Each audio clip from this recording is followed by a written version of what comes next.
She was working hard to raise 2 young children on her own. No one chooses to be a single mother. Things didn't work out, so we went our separate ways. Sometimes life's greatest lessons are learned through suffering. But now, her life has come to a brutal end. She was beaten, strangled, and repeatedly stabbed. She fought like hell to save her own life and wasn't able to. Did a custody dispute turn deadly? Like most custody battles, there was issues. Her ex was causing, quote, trouble. Or did a new lover panic in the face of unexpected obligations? She told me that she was pregnant. Investigators struggled to identify the killer. Anybody that she had been casually dating was a potential suspect. It's becoming more and more perplexing. But can police uncover the secret that led to her murder? We all have stuff that we'd like to keep hidden. I've never seen anybody be so cold-hearted in my entire life.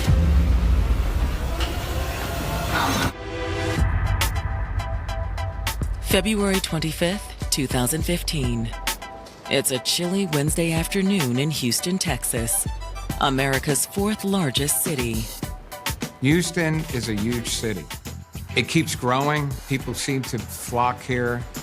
We have our host of different communities, and you can really find your place here.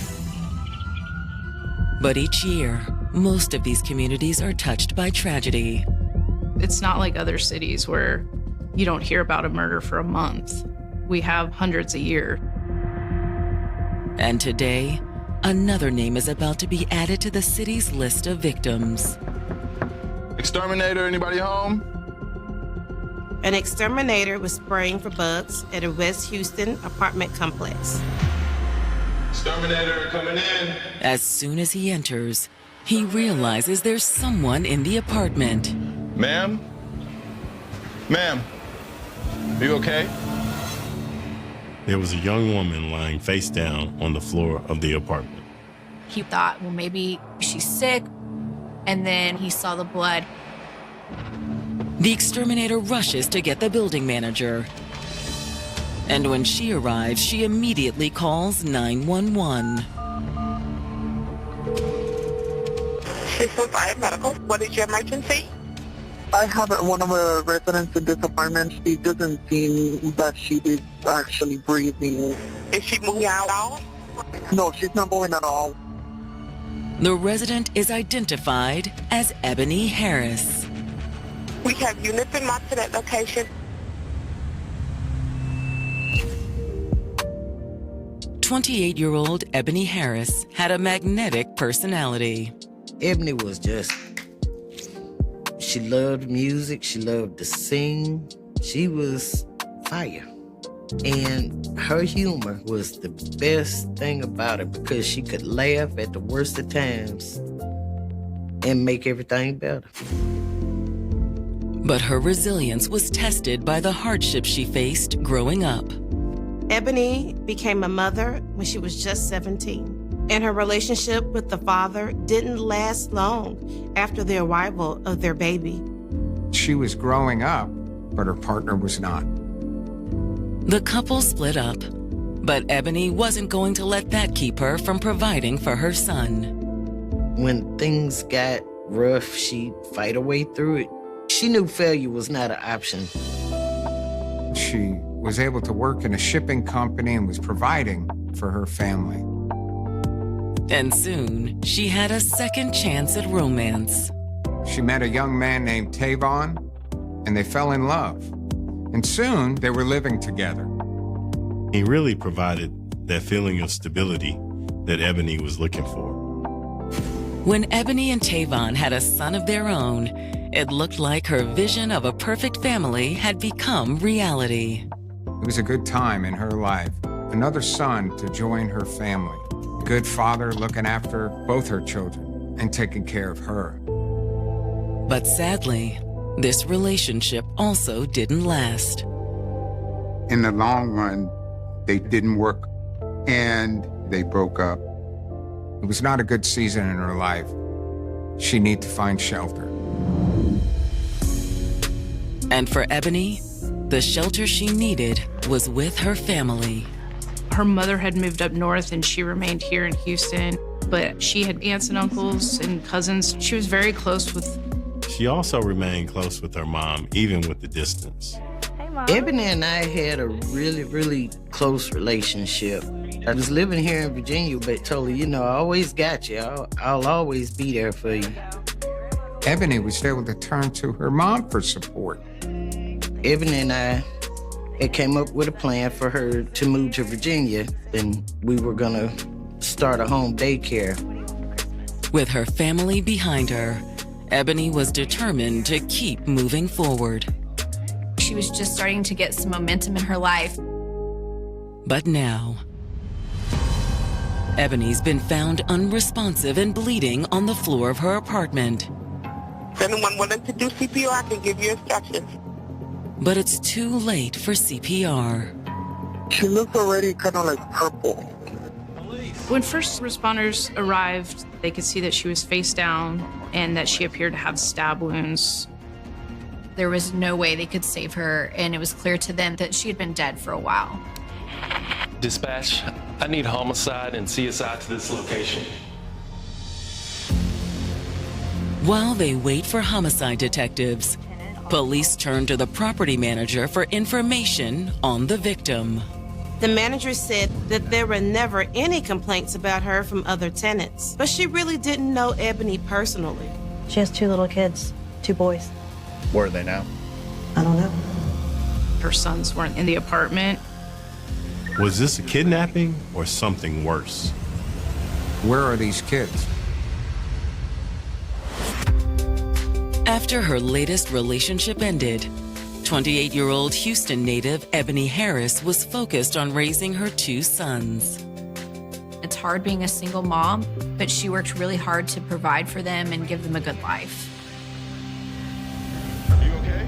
But now she's been found stabbed to death in her apartment, and her 2 young sons are nowhere to be found. Where are they now? I don't know. They didn't know if they were with family members, if they wandered out of the apartment, or if they've been abducted by the killer. While police launch a search for the missing children, homicide detectives arrive and start by examining Ebony's body. Ebony's own body really is the blueprint of the story that took place.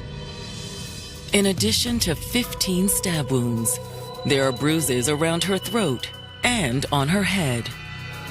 You have strangulation, you have blunt force trauma, and you have stab wounds. 3 of the most violent personal ways to kill somebody.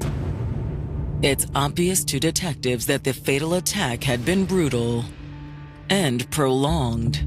You could see that just from the wound pattern on her. She had defensive wounds where it appeared that she had put her hands up to protect herself. After her body is transported to the medical examiner's office, detectives begin examining Ebony's apartment. Whoever did this was probably let in by Ebony because there was no signs of forced entry at all. Whoever was inside that apartment, Ebony knew. After finishing up inside, detectives canvass Ebony's neighbors, hoping that someone saw or heard something out of the ordinary. You said you've been home all day. Did you hear anything suspicious today? Any loud noises? Anything from your upstairs neighbors or anything like that? No, sir. They just know Ebony as a good neighbor. Ebony pretty much kept to herself. She wasn't somebody that, would think was involved in anything nefarious. But as detectives finish talking to the neighbor, someone very close to Ebony arrives at the scene. Excuse me.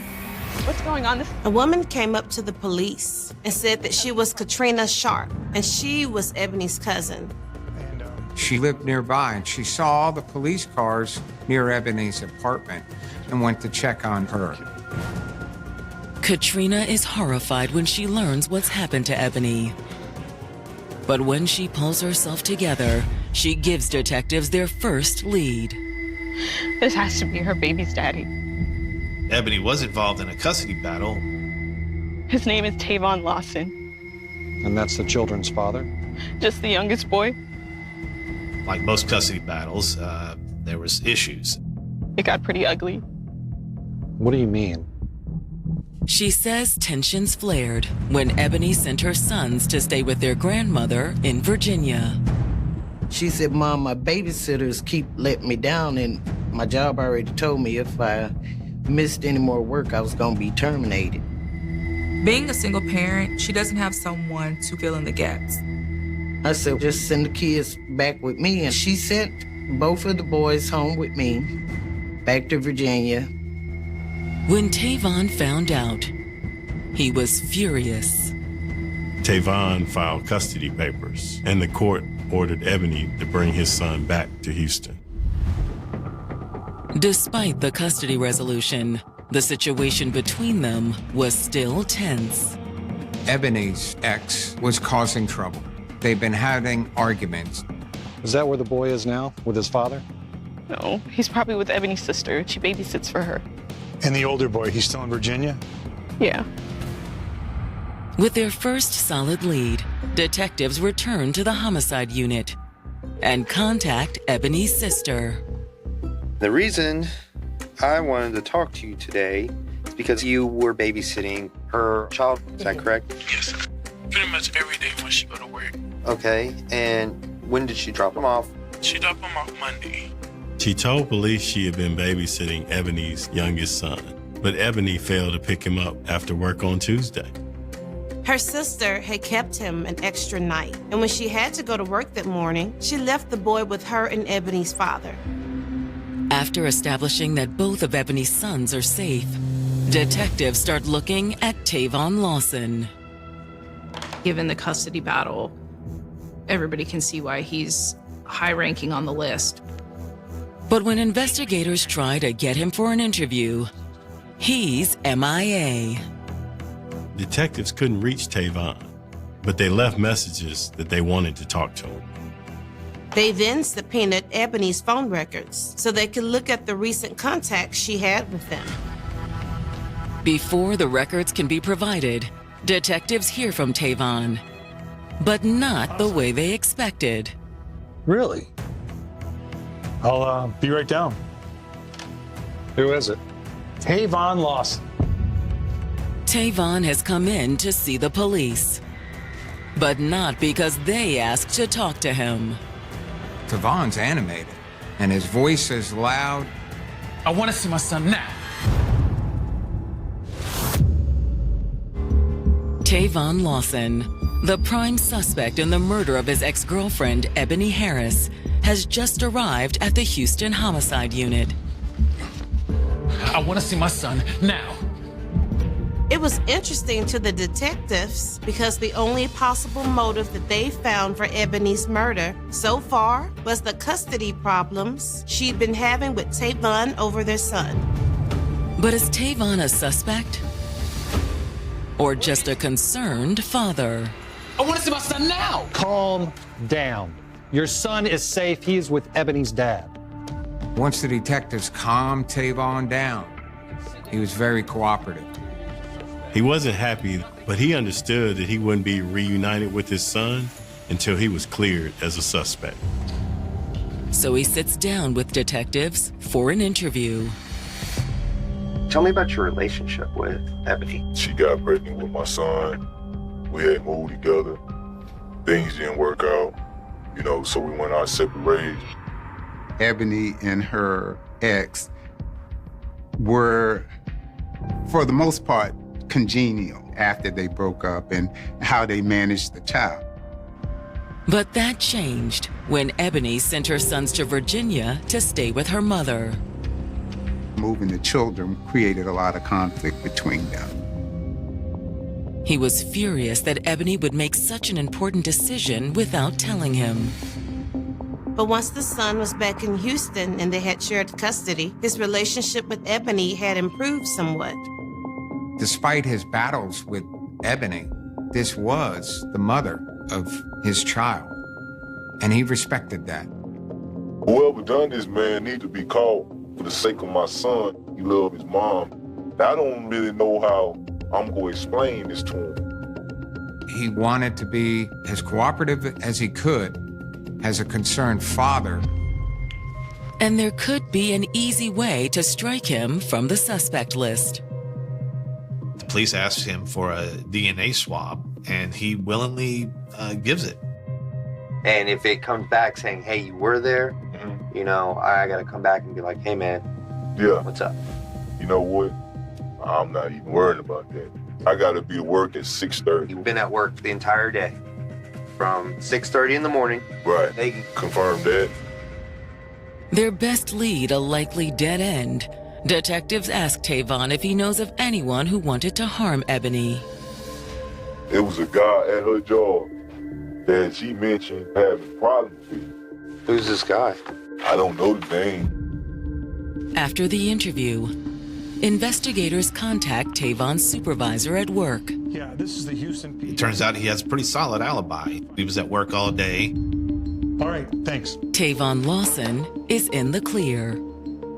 But when detectives call Ebony's mother, Patricia Buffalo, she isn't convinced. Ebony's mother is thinking this is the guy who killed my daughter.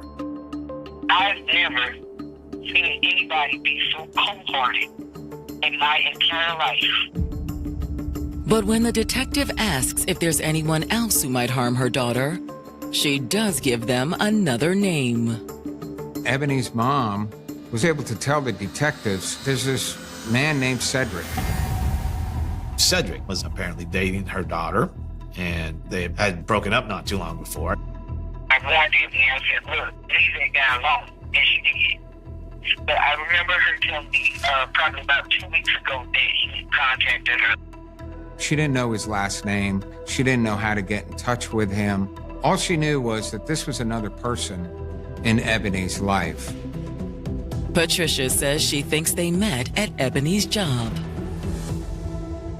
But when detectives contacted the shipping company that Ebony works, it turned out to be another dead end. So nobody named Cedric works there. All right, thanks. When Ebony's phone records finally come in a few days later, investigators hope they can lead them to Cedric. When the records were released, they showed that Ebony's last call was an hour-long conversation with her mother at 10:30 a.m. on February 24th. In the hours prior to that last call, there's a flurry of activity on her phone. There were a number of calls and texts to a number listed in her phone as Cedric.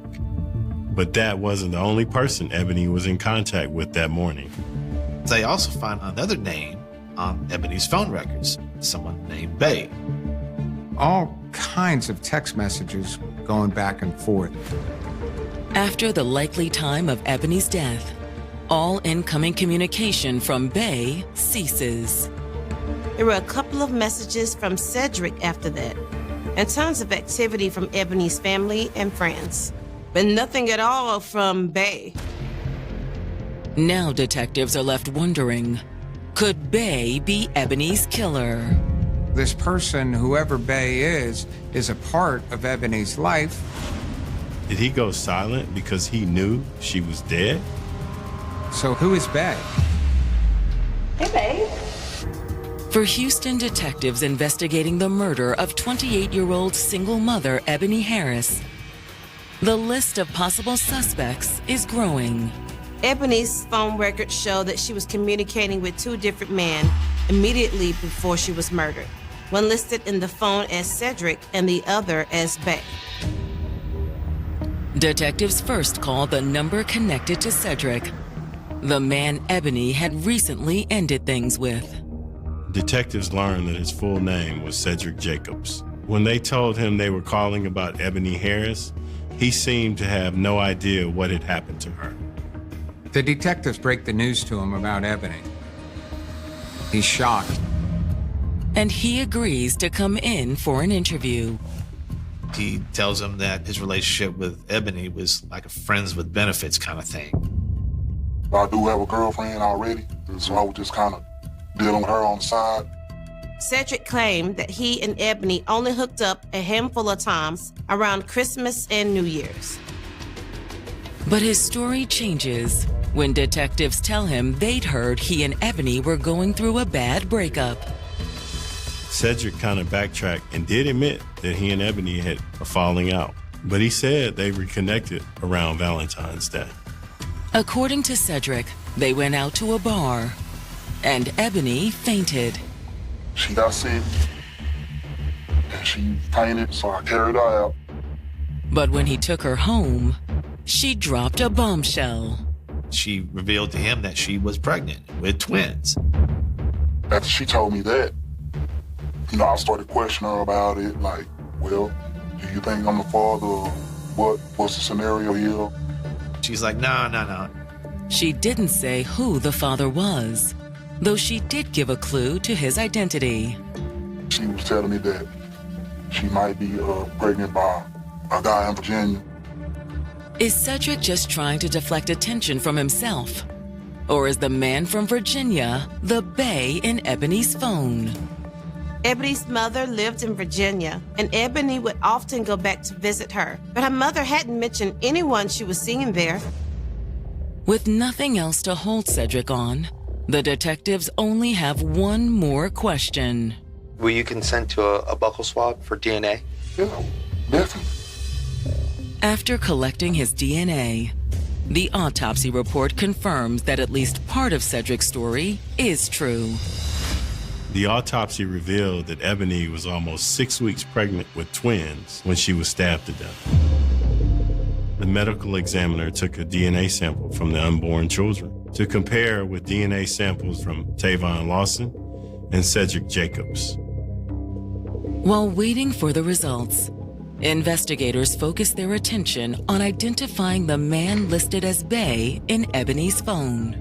When they started speaking to Ebony's friends, this idea kept coming up that she was kind of smitten with a guy that's in the Navy. And the number listed for bae has a Norfolk, Virginia area code. The Norfolk area is home to several major U.S. naval installations. So detectives call Ebony's mother, Patricia Buffalo, again. The detectives ask Ebony's mom, do you know of anybody that Ebony's been in touch with there in Virginia? Patricia immediately gives them a name. Marcus Murphy. Marcus Murphy is the neighbor of Patricia Buffalo's that's in the Navy. But she can't understand why they're asking about him. I said, that's my godson. This is somebody that I revered like one of my own children. Marcus actually lived in the same apartment complex as Ebony's mom. Ebony would go to Virginia to see her mom, and it was on one of those visits where her mom introduced Ebony to Marcus. Hey, Marcus, how are you doing? Good. I'm glad you're here. I'd like to introduce you to Ebony, my daughter. Hi, it's nice to meet you. Ebony and Marcus were close friends, but her mother insists that's all they were. Marcus had a very serious girlfriend, and he had children with her. So I don't think that Miss Buffalo saw him as a romantic match for her daughter. Oh, yes. Him and his girlfriends are always helping me out. They're really good about that. It's nice to hear that. We're always happy to help. Miss Buffalo could not believe that he could be involved in this in any way.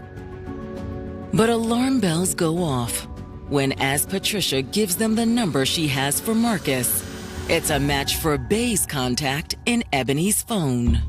Now that they had identified bae as Marcus, detectives flew to Norfolk, Virginia to try to talk to him and his commanding officer.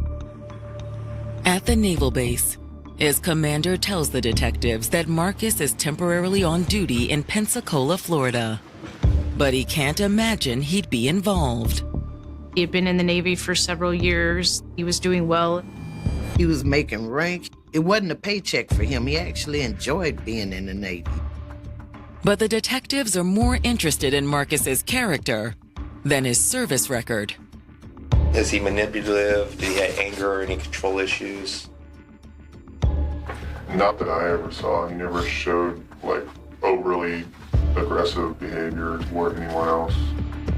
And nothing from his background check raised any red flags for commanders when Marcus had first joined the force either.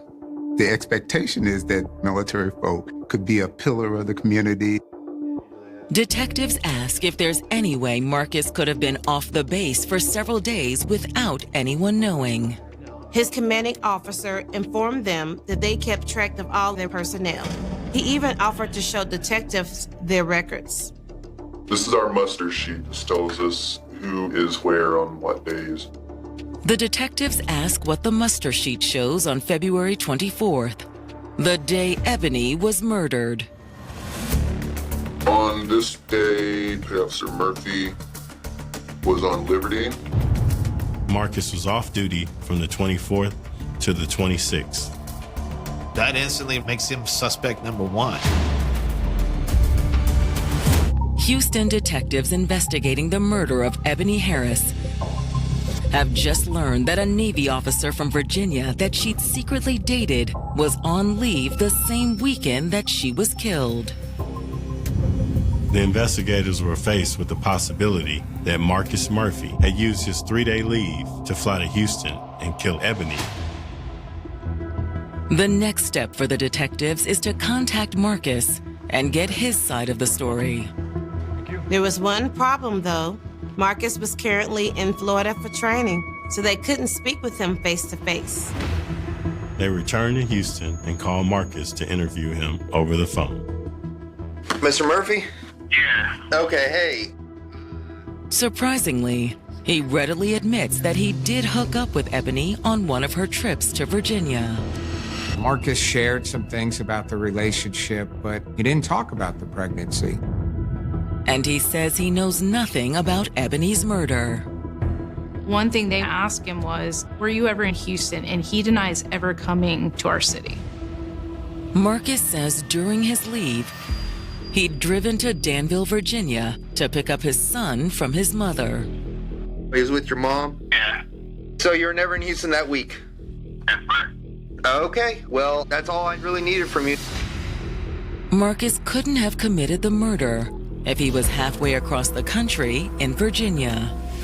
After talking to Marcus, investigators called his mother, and she confirmed that Marcus had picked the boy up on February 25th. But is that the only place he went while on leave? Marcus couldn't have driven to Houston, but he could have flown. So investigators reached out to the airlines to investigate the passenger records for the days around the murder. It turns out that on February 24th, Marcus Murphy bought a plane ticket taking a flight from Charlotte, North Carolina to Houston. Not only was he in Houston, he flew to Houston and then back to North Carolina, all in the same day. It's the same day as the murder. And when investigators subpoena Marcus's phone records, they confirm what the airline manifest showed. This phone puts him in Houston on the day that Ebony was murdered. It's enough to get a warrant for Marcus Murphy's arrest. Marcus was taken into custody in Pensacola, Florida, and held pending extradition to Texas. Detectives fly from Houston to Florida to question him. When he first went in the interview, he was open. He was just kind of having a conversation. He's kind of acting like he doesn't have a care in the world. So the detectives tell him that they know he flew to Houston the day Ebony was killed. Now Marcus's story changes. Yes, I was in Texas. Marcus confirms he flew there to see Ebony. He came to Houston so that he could help her out. He says she told him she was pregnant with twins and struggling financially. He told the investigators that he was flying here to give her $300. This is pretty much who I am. I give every dime I have to someone who doesn't. I always have, I always will. That did not make sense because he spent so much money purchasing flights and coming down here when he could have just wired her the money. Marcus says that when he arrived at the apartment, Ebony was getting ready to go to work. She She was going to take a shower, and I hadn't ate anything all day. Marcus said he walked to a nearby restaurant with the understanding that Ebony would meet him there after she got out of the shower, but she never showed up. And she didn't answer when he tried calling her. I went back, I knocked on the door, she didn't come to the door, and by this time my phone's alarmed me that it's time for me to go back to the airport. Marcus says he took a cab to the airport to catch his flight back to Virginia. When I got to the airport, I think I sent her a couple text messages calling saying, hey, you know, what happened? But I knew she said she had to go to work. Marcus said he assumed she just left until after he got back to Virginia, and Ebony's mother got the news that she'd been killed. Marcus says he was shocked, but also worried how his trip to Houston would look. He tries to play it off that, well, I knew it made me look guilty. The detectives don't buy his excuses, but they do have one final question. Would you be willing to take a DNA test? Sure, see if I'm the father? Yes. I would love to, because that was something that was like on my mind. Waiting for the DNA results from the lab, detectives reach out to Marcus Murphy's girlfriend, Brianna Wright. We learned that she did not know about this relationship that Marcus had with Ebony. Brianna is stunned when she learns that police think Marcus could be responsible for Ebony's murder. She was shocked to find out that Marcus had flown to Houston. So she actually went onto his email account and located the ticket. I actually found the itinerary that shown when he flew out, when he got to Houston, when he left Houston. Wow. According to the itinerary, Marcus didn't make the trip alone. It showed that his cousin was also on the flight with him. Houston detectives are convinced that Marcus Murphy flew from North Carolina to Texas to kill 28-year-old single mother Ebony Harris. And now Marcus's girlfriend, Brianna, has told them that he didn't make the trip alone. Brianna had looked at Marcus's flight itinerary. He had his cousin, Ricky, with him.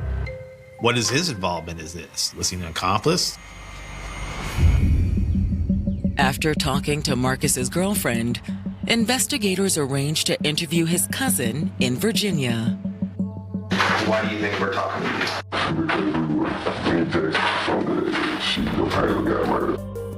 According to Ricky, Marcus had called him the day before and said that he had 2 non-refundable airline tickets he needed to use. But he says the only luggage they took was a carry-on bag that Marcus had. Did you ask him what was in that bag? The only thing that was in there was a jacket of his. And before we left that night, he bought 2 pairs of gloves. Ricky says he wasn't really sure where they were going. But he says Marcus told him he wanted to see a woman he knew.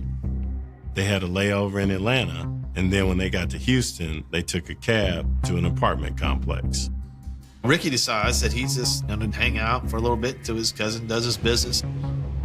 He says he walked to a nearby restaurant and got something to eat.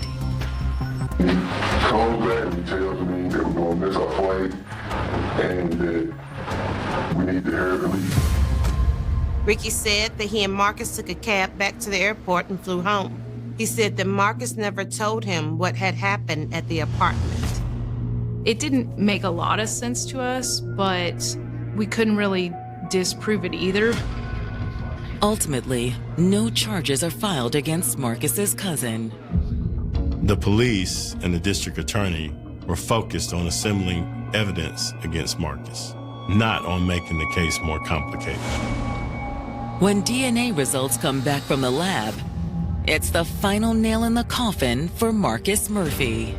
DNA found under Ebony's fingernails matched the DNA sample investigators took from Marcus.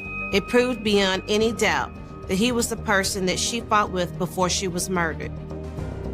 But the test results also reveal something surprising. Another gentleman was, in fact, the father of her twins, and it was not Marcus Murphy.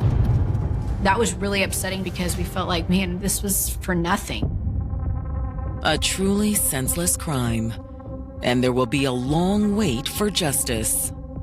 Ebony's family had to wait 7 years for this case to go to trial.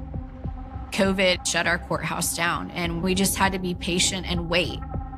In November of 2022, Marcus Murphy finally goes on trial for Ebony's murder. He was charged with capital murder because he killed Ebony knowing that she was pregnant, so he was held responsible for killing more than one person. In their opening statement, the prosecution argues that it was Ebony's pregnancy that led to the murder. Ebony had told Marcus that she was pregnant with twins and that she thought he was the father. He realized that he was going to have to confess some things to his girlfriend that he did not want to. He was acting on the fear of what that might mean for his life. And what his fear made him do was carefully plan a murder. You see in his search history that he's searching airplane flights, and he bought 2 pairs of gloves that he knew he was going to wear when he murdered this girl. Then Marcus and his cousin Ricky flew to Houston. Ricky raided at a nearby restaurant while Marcus went to Ebony's apartment. She liked this guy, and I think she opened the door willingly. Hey, babe. You should have told me you were here. I was about to take a shower. I wanted to surprise you. Marcus quickly revealed the real surprise. You want something to eat? Sure.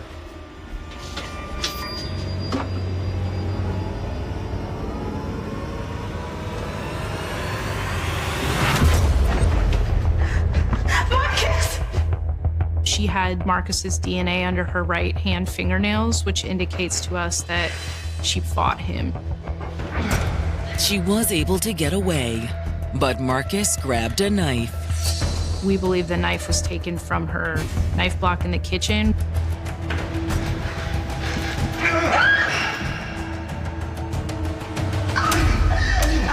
You don't have to stab someone 15 times to kill them. But because of the emotional state he was in, he just kept going. When Ebony was dead, Marcus left her lying in her blood. Marcus cleaned any blood that had gotten on him and left the apartment. Somewhere on his walk back to meet his cousin Ricky, he disposed of the knife. And then they got a taxi back to the airport.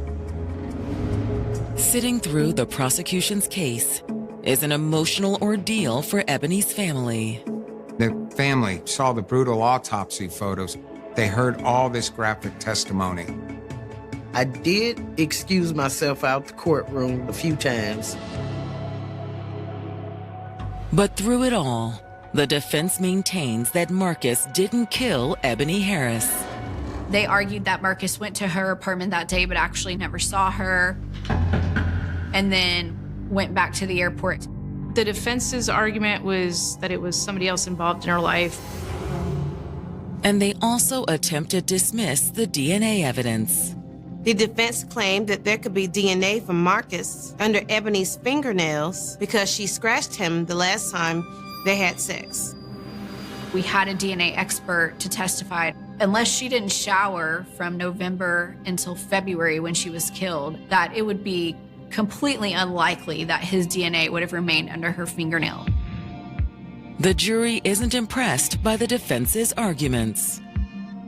The jury found Marcus Murphy guilty of capital murder, which in the state of Texas was an automatic sentence of life in prison without the possibility of parole. The family's long wait is finally over. I had a lot of joy because my baby finally got some justice. But nothing can restore what Marcus Murphy took from Ebony's family. Once you lose someone, you never get over it. It gets a little easier, but you never get over it. Had Marcus just waited a little while longer, he would have been able to establish that he wasn't the father. A beautiful life was lost because he made the wrong assumptions. When you think of the island of Hawaii, the mind instinctively drifts toward images of profound natural beauty.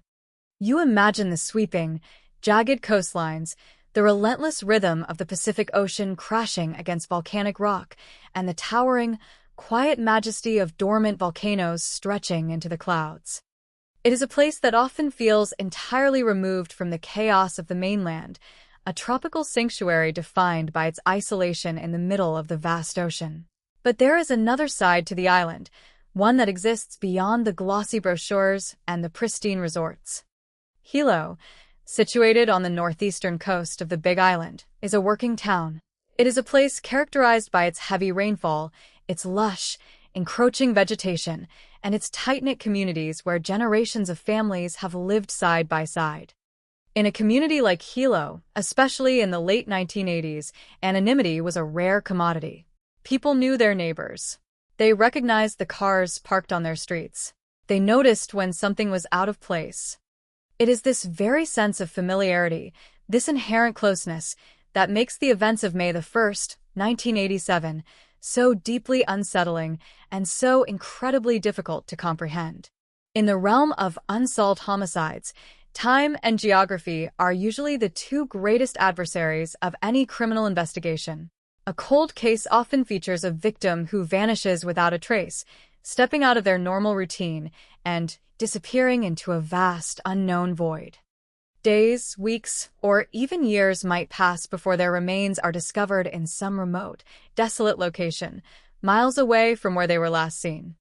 The elements degrade the evidence, memories fade into uncertainty, and the immense geographical distance between the point of abduction and the crime scene provides a massive, impenetrable shield for the perpetrator. The investigators are left to wander through a timeline fraught with massive blind spots, trying to connect a starting point to a tragic end with entirely too much empty space in between. But the case of 26-year-old Lynn Ebisuzaki utterly defies this conventional architecture of a cold case. The terror of this story does not lie in a prolonged, agonizing disappearance or a sprawling, cross-country manhunt. Instead, the profound horror of this tragedy is entirely rooted in its terrifying brevity. This is a story about a remarkably narrow corridor of time. It is a narrative compressed into an impossibly tight window where the mundane transition of a quiet evening shattered into absolute violence. There are no missing days to account for.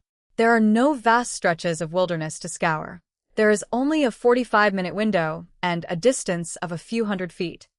And yet, within those incredibly constricted parameters of time and space, a young woman was murdered and her killer vanished into the warm tropical night, leaving behind a mystery that has haunted the Hilo community for nearly 4 decades.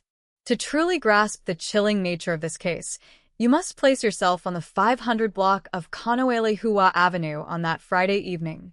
The area, situated somewhat near the Hilo airport, was not some desolate, unpopulated stretch of road. It was an area where people lived, visited, and went about their evening routines. At approximately 9:15 in the evening, Lynn stepped out of the residence she was visiting. She did not live at this house. She was merely spending time there, and her departure was, by all accounts, completely unremarkable. There was no sense of impending danger, no frantic escape, no warning signs that something was amiss. The act of walking out the door was simply the natural conclusion to a social visit. The door closed behind her, severing her from the safety of the people inside. When a person leaves a house, there is a natural expectation of sequence. They walk to their car, they start the engine, they pull out of the driveway, and they head to their next destination. If they are just stepping outside for a moment, they are expected to walk back through that same door shortly after. For the people remaining inside the house on Kaneohua Avenue, the first few minutes after 9:15 would have registered as nothing more than the normal passage of an evening. But as the minutes ticked by, the absolute silence outside began to transform into something deeply concerning. By 10 o'clock, the atmosphere inside the house had shifted from casual waiting to palpable anxiety. Only 45 minutes had passed since Lynn walked out the door. It is a duration of time, so short you could spend it watching a single television program or folding a basket of laundry. Yet, in that brief span, The absence of Lynn became an undeniable emergency. The occupants of the house stepped out into the night, their eyes scanning the immediate perimeter. The darkness of a Hilo evening can be heavy, but this was a residential environment. They looked for her, perhaps calling her name, expecting to find her delayed by some minor inconvenience. But the landscape offered nothing. The immediate area was empty. The suddenness of her disappearance prompted a swift reaction, and the police were summoned to the scene. The swiftness of this response is one of the most agonizing elements of the entire narrative. The authorities were not called days later by an employer wondering why someone missed a shift. They were called less than an hour after the victim was last seen alive. When the Hilo police arrived, they began a systematic sweep of the property and the adjoining lots. They did not have to travel far. They did not have to organize massive search parties to comb through thick rainforests or dredge local waterways. The search was horrifyingly brief. Just a few hundred feet from the very house Lynn had exited, hidden away in the bushes, they found her.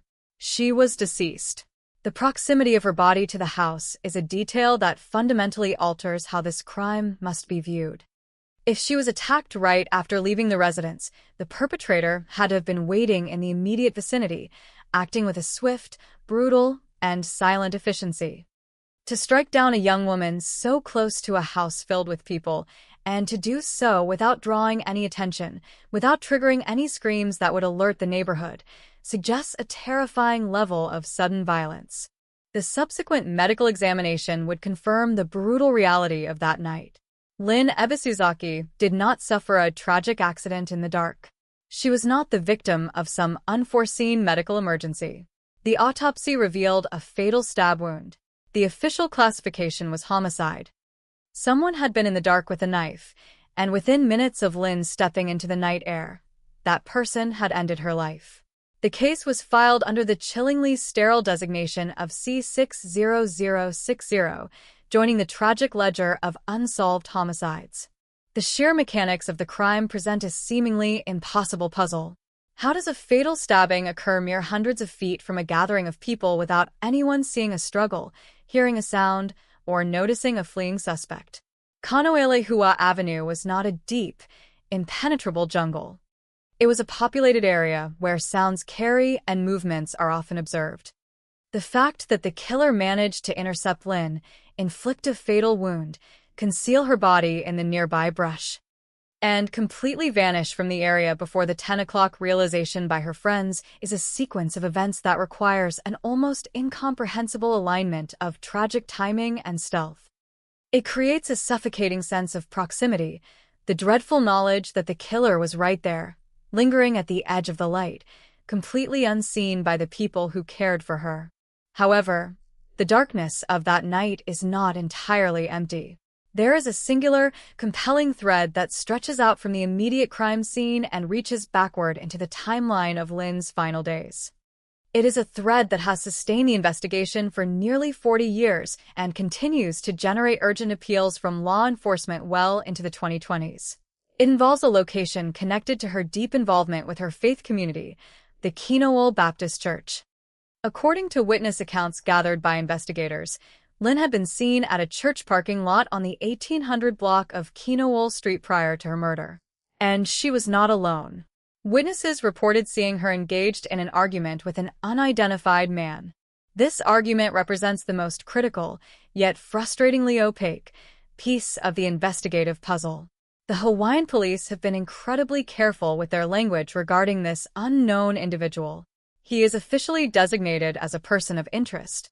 He is someone who interacted with the victim, possibly in a highly emotionally charged manner, relatively close to the time her life was taken. Law enforcement has never stated that this man is the definitive architect of her murder. There has been no trial, no public indictment, and no concrete evidence released that places the knife in his hand. But the chronological proximity of this argument to the moment of her death casts a long, indelible shadow over his identity. If he is not the killer, he might very well be the last person to have had a meaningful interaction with Lynn before she made her way to Kaneohe Avenue. He might hold the absolute key to understanding her state of mind, her intended plans for the evening, or the identities of other individuals she may have encountered. Because of the immense value of this unknown man, the police utilized witness descriptions to create a composite sketch, enlisting the help of a graphic artist from the Honolulu Police Department. In the annals of cold case investigations, a composite sketch usually has a very limited shelf life. As decades pass, faces change, memories erode, and the likelihood of a sketch triggering a profound revelation diminishes exponentially. Yet, the face of this unidentified man has refused to fade into the archives. In a testament to the enduring, restless nature of this unsolved murder, the police department has continually resurrected this image. In 2024, armed with new information regarding this very individual, they updated their plea to the public. And again, in January of 2026, nearly 39 years after Lynn took her final steps into the Hilo night, the authorities issued another desperate, official request for anyone to look at the face of the man who argued with Lynn Ebisuzaki. This relentless pursuit by modern investigators highlights the agonizing reality of the case. The file remains open.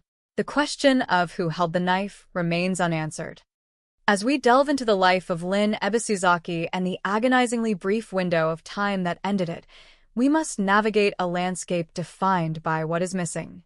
We must examine the geographical anomaly of a murder committed in plain sight, yet cloaked in absolute invisibility. We must scrutinize the phantom presence of the man in the church parking lot, a figure who has silently haunted an island community for almost 40 years. This is not just a story about a life that was taken.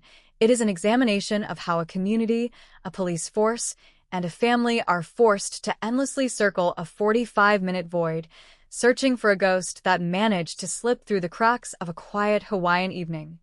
When a violent crime remains unsolved for decades, a secondary tragedy often begins to unfold alongside the primary loss of life. The victim, over the relentless passage of time, slowly becomes inextricably bound to the brutal circumstances of their demise. Their entire existence, which once spanned thousands of days filled with quiet routines, personal ambitions, and everyday joys, is retroactively flattened into a single, terrifying narrative of victimhood. The person they were before the violence occurred gets overshadowed by the forensic details of how they died.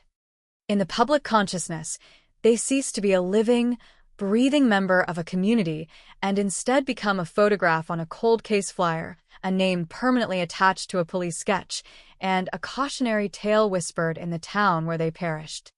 This gradual erasure of a person's multifaceted humanity is one of the cruelest byproducts of an unsolved murder. To understand the profound weight of the tragedy that occurred in Hilo on the 1st of May, 1987, it is absolutely essential to deliberately separate the victim from the crime scene. Before she was a case file designated by the Hawaiian Police Department, before her name became synonymous with a frantic neighborhood search and a haunting composite sketch, she was a 26-year-old woman named Lynn Ebisuzaki. At 26 years of age, Lynn was traversing that distinct chapter of life where the uncertainties of early youth typically begin to solidify into the steady rhythms of full adulthood. It is an age characterized by the building of foundations, the establishment of professional routines, and the deepening of community roots. In a tight-knit island community like Hilo, where geographical boundaries naturally foster a strong sense of interconnectedness among residents, a young woman of 26 would be deeply woven into the local social fabric. The town of Hilo during the late 1980s was not a bustling, anonymous metropolis where individuals could easily vanish into the background. It was a place where local businesses formed the backbone of the economy, where families had known each other for multiple generations, and where a person's daily movements were generally observed and recognized by familiar faces. In this environment, Lynn Ebisuzaki built a life that, based on the sparse details available to the public, was defined by responsibility, hard work, and a deep, active commitment to her faith. The official records released by law enforcement provide only a very narrow window into her daily existence, but the few facts that have been shared speak volumes about the kind of person she was. Lynn was employed in the business office of Miko Meats. Working in the administrative and financial heart of a local agricultural processing business suggests a professional life grounded in organization, reliability, and routine. Miko Meats was not just any company. Businesses of this nature in a place like Hawaii are essential community pillars, connecting local agriculture to the daily lives of the residents. By working in the business office, Lynn would have been responsible for the meticulous, unseen tasks that keep a company functioning. This type of employment requires a person who is dependable, someone who shows up consistently, manages responsibilities with care, and interacts professionally with colleagues and local clients. Her role at Miko Meats paints a portrait of a young woman who is thoroughly integrated into the local workforce, living a structured, predictable, and entirely ordinary life. There is a profound dignity in this kind of quiet diligence, a stark contrast to the chaotic and violent manner in which her life was abruptly taken. Beyond her professional responsibilities, the most defining characteristic of Lynn's life shared by investigators was her profound dedication to her faith. She was an active, deeply involved participant in the community at the Cannuli Baptist Church in Hilo. In many small towns, and particularly in island communities, a church is far more than just a place of weekend worship. It functions as a central social hub, a vital support network, and a defining pillar of a person's identity. To be described as actively involved in a church community implies that Lynn dedicated a significant portion of her free time to this institution. She would have been a familiar face at services, community gatherings, and volunteer events. This level of religious and social involvement suggests that she was a woman with a strong moral compass, a desire for spiritual connection, and a deep appreciation for communal bonds. Her life was anchored by the twin pillars of steady employment and devout faith, projecting an image of stability and safety. The fact that Lynn was so deeply embedded in the Cannuli Baptist Church adds an incredibly chilling layer of tragic irony to the unfolding narrative of her murder. A church is universally regarded as a sanctuary, a place of peace, refuge, and safety. Yet, in the timeline constructed by the police, this very sanctuary is inextricably linked to a profound moment of conflict. The unidentified man, the focal point of the enduring police investigation, was seen arguing with Lynn in the parking lot of a church located on the 1800 block of Cannuli Street, a location tied to the very religious community where she spent so much of her time. The juxtaposition of a heated, potentially threatening confrontation occurring on the grounds of a place she considered a spiritual haven is deeply unsettling. It suggests an intrusion of danger into a space where she should have been most secure, completely subverting the protective boundaries of her everyday life. Despite these glimpses into her professional and spiritual commitments, there remains a massive, frustrating void of information regarding the deeper, more personal facets of Lynn Ebisuzaki's world. The Hawaii Police Department has maintained a notoriously tight seal on the granular details of her life, her relationships, and her state of mind in the days leading up to her death. This silence is a standard, often necessary protocol in cold case investigations. Law enforcement agencies intentionally withhold specific information, keeping crucial details close to the chest to protect the integrity of the ongoing inquiry, to prevent the contamination of potential witness testimonies, and to hold back specific facts that only the true perpetrator would know. Furthermore, this discretion serves to protect the privacy and the profound grief of the victims' surviving family members who have endured decades of unimaginable pain. However, this intentional scarcity of public data creates a monumental challenge when attempting to reconstruct the final hours of her life. Because the public knows so little about her typical behaviors, her private struggles, or her extended social circles, it becomes nearly impossible to distinguish a normal action from an anomalous one. We know she worked at Miko Meats, but we do not know if she had any recent conflicts at her workplace. We know she attended the Cannuli Baptist Church, but we do not know the nature of her relationships within that congregation. We know she stepped out of a house on Kaneoelehua Avenue at 9:15 in the evening, but because we lack a comprehensive understanding of her typical Friday night routines, we cannot ascertain whether this visit was a long-standing tradition, a spontaneous decision, or a reluctant obligation. This informational vacuum forces investigators and the public alike to view Lynn solely through the extremely narrow lens of the events immediately preceding her murder. We are left to analyze the shadows, trying to derive meaning from the absolute bare minimum of context. When a victim's life is so closely guarded, the narrative naturally shifts away from who they were and focuses entirely on what was done to them. But to truly honor the memory of a victim in a true crime narrative, one must push back against this erasure. We must actively remember that the body found in the brush just hundreds of feet from a residential home was not merely a piece of forensic evidence. She was a daughter, a friend, a dedicated employee, and a faithful member of a congregation. The ultimate tragedy of Lynn Ebisuzaki's story is not just that she was killed in a sudden, brutal act of violence, but that a life characterized by such quiet, steady decency was abruptly terminated before it could fully bloom. A 26-year-old woman with a stable job and a strong community foundation has decades of potential stretching out before her. She had countless more days to work, to worship, to love, and to experience the simple beauties of life on the island. All of that potential, all of that future, was permanently extinguished in a dark, 45-minute window on a Friday night. The contrast between the peaceful, structured life she built and the chaotic, unsolved nature of her death is the dark heart of this mystery. As we move forward to examine the agonizing details of that night, the timeline of her disappearance, and the frantic search that followed, we must carry the image of Lynn not as a victim in a cold case file, but as a vibrant, responsible young woman whose sudden absence left an irreplaceable void in the town of Hilo. It is only by recognizing the fullness of the life that was lost that we can truly comprehend the absolute devastation wrought by the unknown hand that held the knife.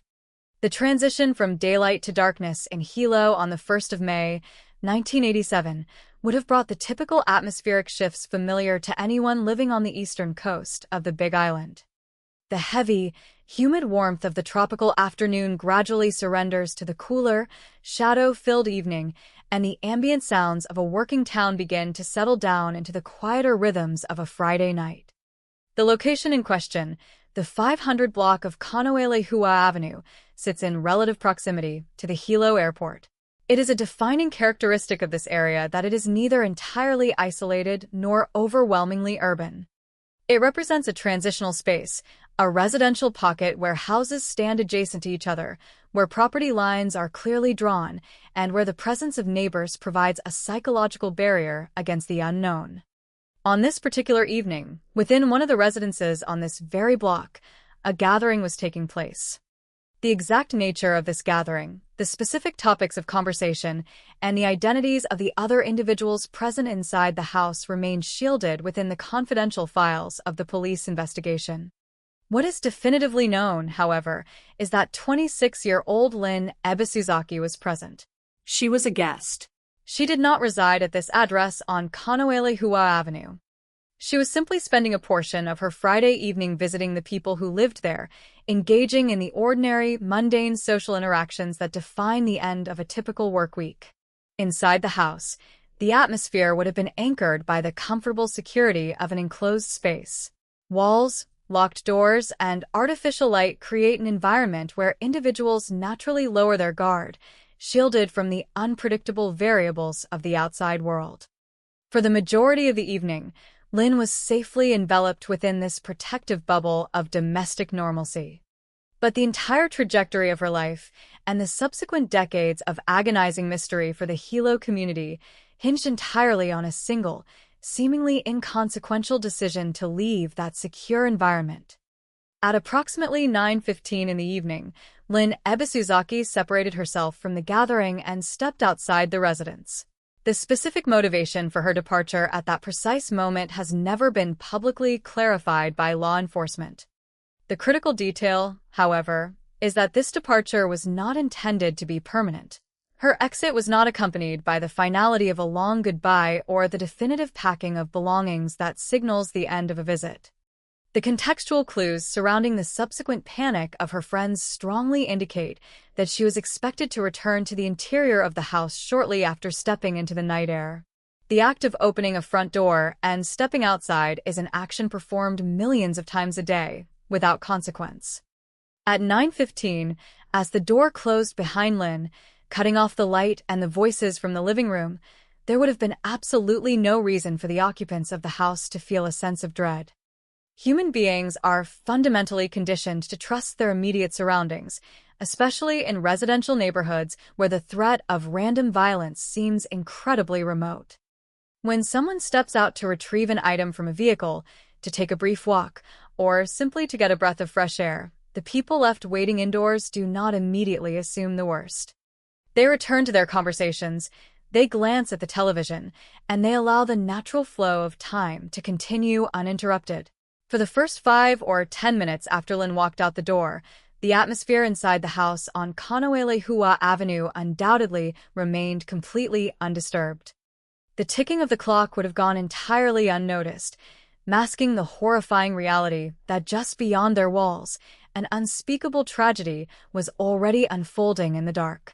As the minutes continued to stretch onward, an invisible, psychological shift inevitably began to occur within the residents. The passage of time is subjective, bending and warping based entirely on expectation. A 10-minute absence might easily be rationalized.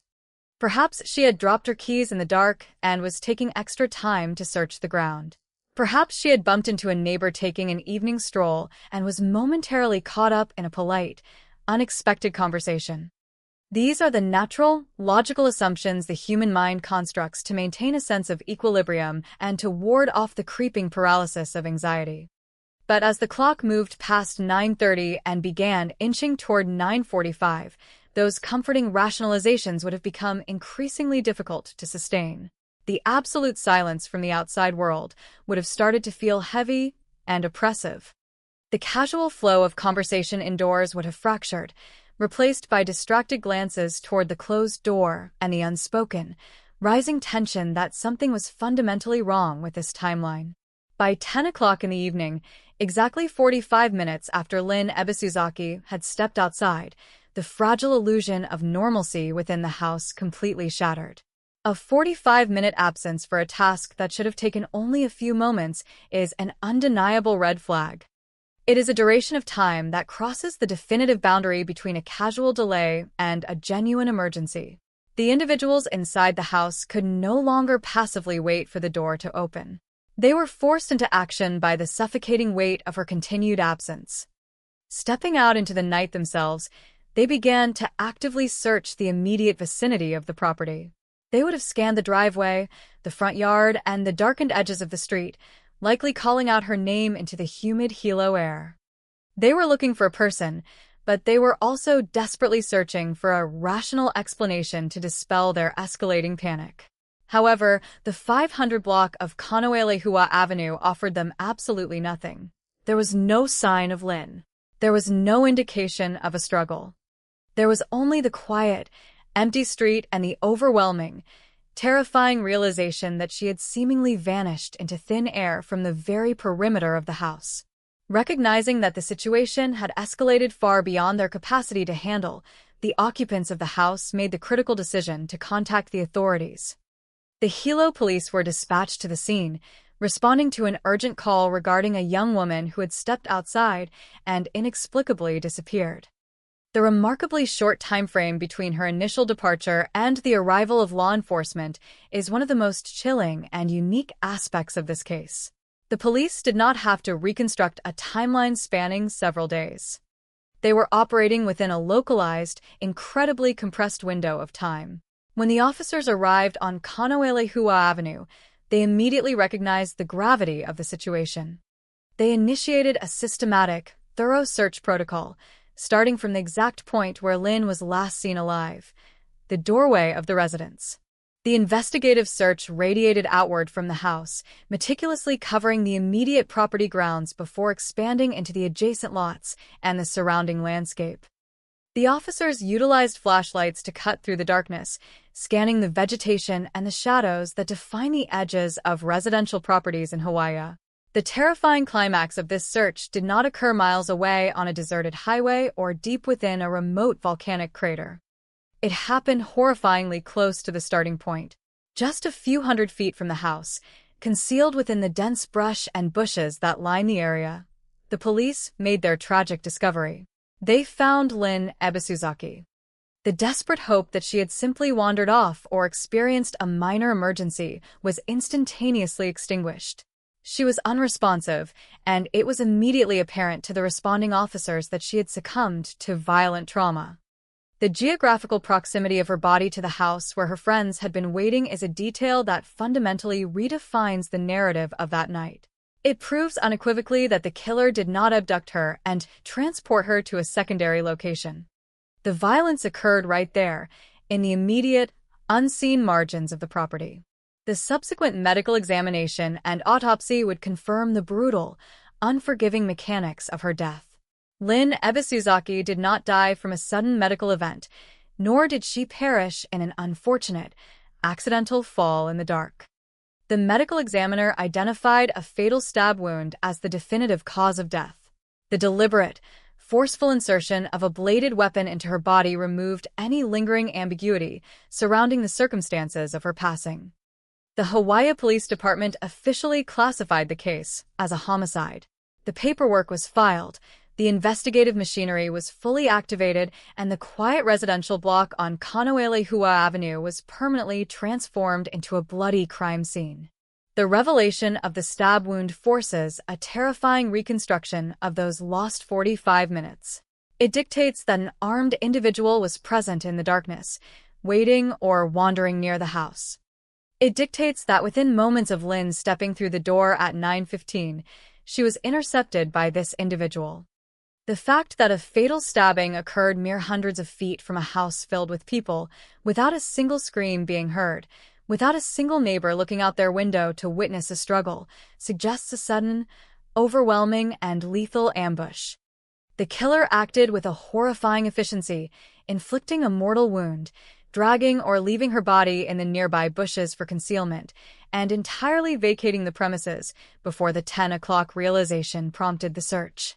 This is the agonizing reality of the incident. It is a story confined to an impossibly tight parameter of geography and the clock. In the span of a single television episode, a vibrant 26-year-old woman transitioned from a living, breathing guest at a Friday night gathering to a victim of a brutal homicide hidden in the brush. The killer managed to thread a microscopic needle of opportunity, executing a murder in a populated area and vanishing into the night without leaving behind a single immediate eyewitness to the violence itself. The discovery of her body was not the end of the nightmare. It was merely the opening chapter of a decades-long pursuit for answers. The police were now tasked with looking backward, trying to decipher what forces had propelled a killer to that specific location at that exact moment. And to do that, they would have to turn their attention away from the bushes on Kaneo'elehua Avenue and look toward a previous encounter in a church parking lot, seeking the phantom figure who represents the only tangible clue in an ocean of terrifying silence. The immediate focus of the Hawaiian Police Department upon discovering the victim was not solely centered on the physical evidence left behind, but rather on the agonizing mathematics of time and space. The investigators were confronted with a geographical and chronological anomaly that defied all conventional logic of a homicide investigation. How does a violent confrontation, specifically one involving a bladed weapon, occur in a populated residential setting without generating a single alarm? A fatal stabbing is an inherently intimate and chaotic act of physical violence. It requires immediate proximity, significant physical force, and almost inevitably results in a desperate, frantic struggle for survival. Such encounters are rarely silent. They are usually accompanied by cries for help, the sounds of a scuffle, or the noise of a perpetrator fleeing the scene. Yet, the environment surrounding the 500 block of Kaneo'elehua Avenue offered nothing but an unbroken, terrifying silence. The absolute absence of auditory clues is a detail that haunted the detectives. It suggested that the attacker acted with a level of sudden, overwhelming brutality that entirely incapacitated the victim before she could even register a cry for help. This chilling realization forced the detectives to grapple with the terrifying concept of an ambush. The timeline dictated that the window of opportunity was vanishingly small. From the moment Lynn Ebisuzaki stepped out of the front door at 9:15 to the moment her friends realized she was truly missing, only 45 minutes had elapsed. The physical distance between the safety of the house and the location where her body was concealed in the brush was merely a few hundred feet. This proximity means the killer did not have to transport her. The violence was inflicted almost instantly upon her entering the darkness of the yard or the street. This heavily implies that whoever was wielding the knife was already there, hidden in the humid coastal night, lying in wait just beyond the reach of the porch light. The psychological weight of this theory is profound. It transforms a quiet Hawaiian street into a predatory landscape, suggesting that the victim walked directly into a lethal trap the second she separated herself from the safety of her social gathering. However, investigators cannot build a case solely on the terrifying implications of a silent ambush. They needed a starting point, a tangible thread to pull that might unravel the mystery of who would be waiting in the dark. With the crime scene offering a frustrating lack of direct answers, the detectives were forced to pivot their attention away from the immediate aftermath of the murder and look backward into the timeline of her final day. They began the meticulous process of reconstructing her movements, interviewing colleagues, friends, and fellow congregation members to identify any anomalies or disruptions in her routine. It was during this painstaking backward trace that the investigation struck its most significant and ultimately its most frustrating nerve. The breakthrough did not originate from the residential streets near the airport, but rather from the spiritual center of her life. Witnesses came forward to report an incident that fundamentally altered the complexion of the entire investigation, pointing the detectives toward the 1800 block of Kanuli Street. The location was the parking lot of a church, a place directly associated with the victim's deep and active involvement in her faith community. According to these crucial witness accounts, prior to her arrival at the house on Kaneoelehua Avenue, Lynn was observed engaged in a heated dispute. She was not alone in the parking lot. She was seen arguing with an unidentified man. In the context of a homicide investigation, a reported argument occurring on the very day of the murder acts as a massive gravitational pull, drawing all investigative resources toward uncovering the nature of that conflict. The juxtaposition of a verbal altercation taking place in the parking lot of a religious sanctuary adds a layer of dark complexity to the narrative. A church is traditionally a place of refuge, peace, and communal harmony. The intrusion of conflict into this specific space suggests a deeply personal, perhaps volatile dynamic between the victim and this unknown individual.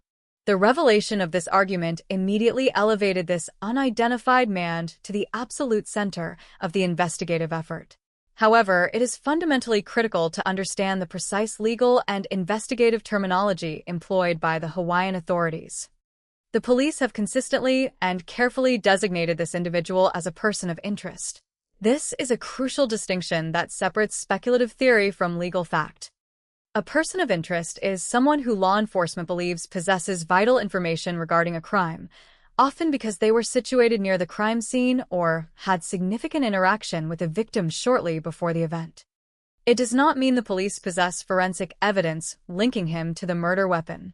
It does not mean they have definitively concluded he is the architect of her death.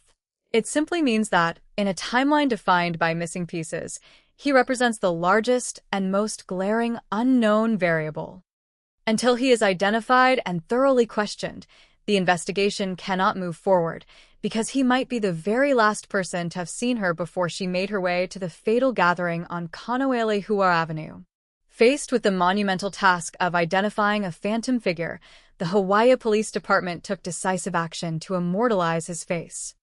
Recognizing that human memory is a fragile and rapidly degrading asset, the local authorities collaborated with a specialized graphic artist from the Honolulu Police Department.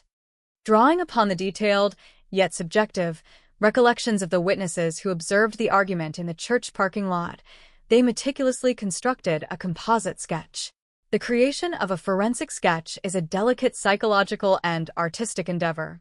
It requires synthesizing multiple viewpoints into a single, cohesive image, attempting to capture the specific geometry of a stranger's face based entirely on the fading echoes of a brief, tense observation.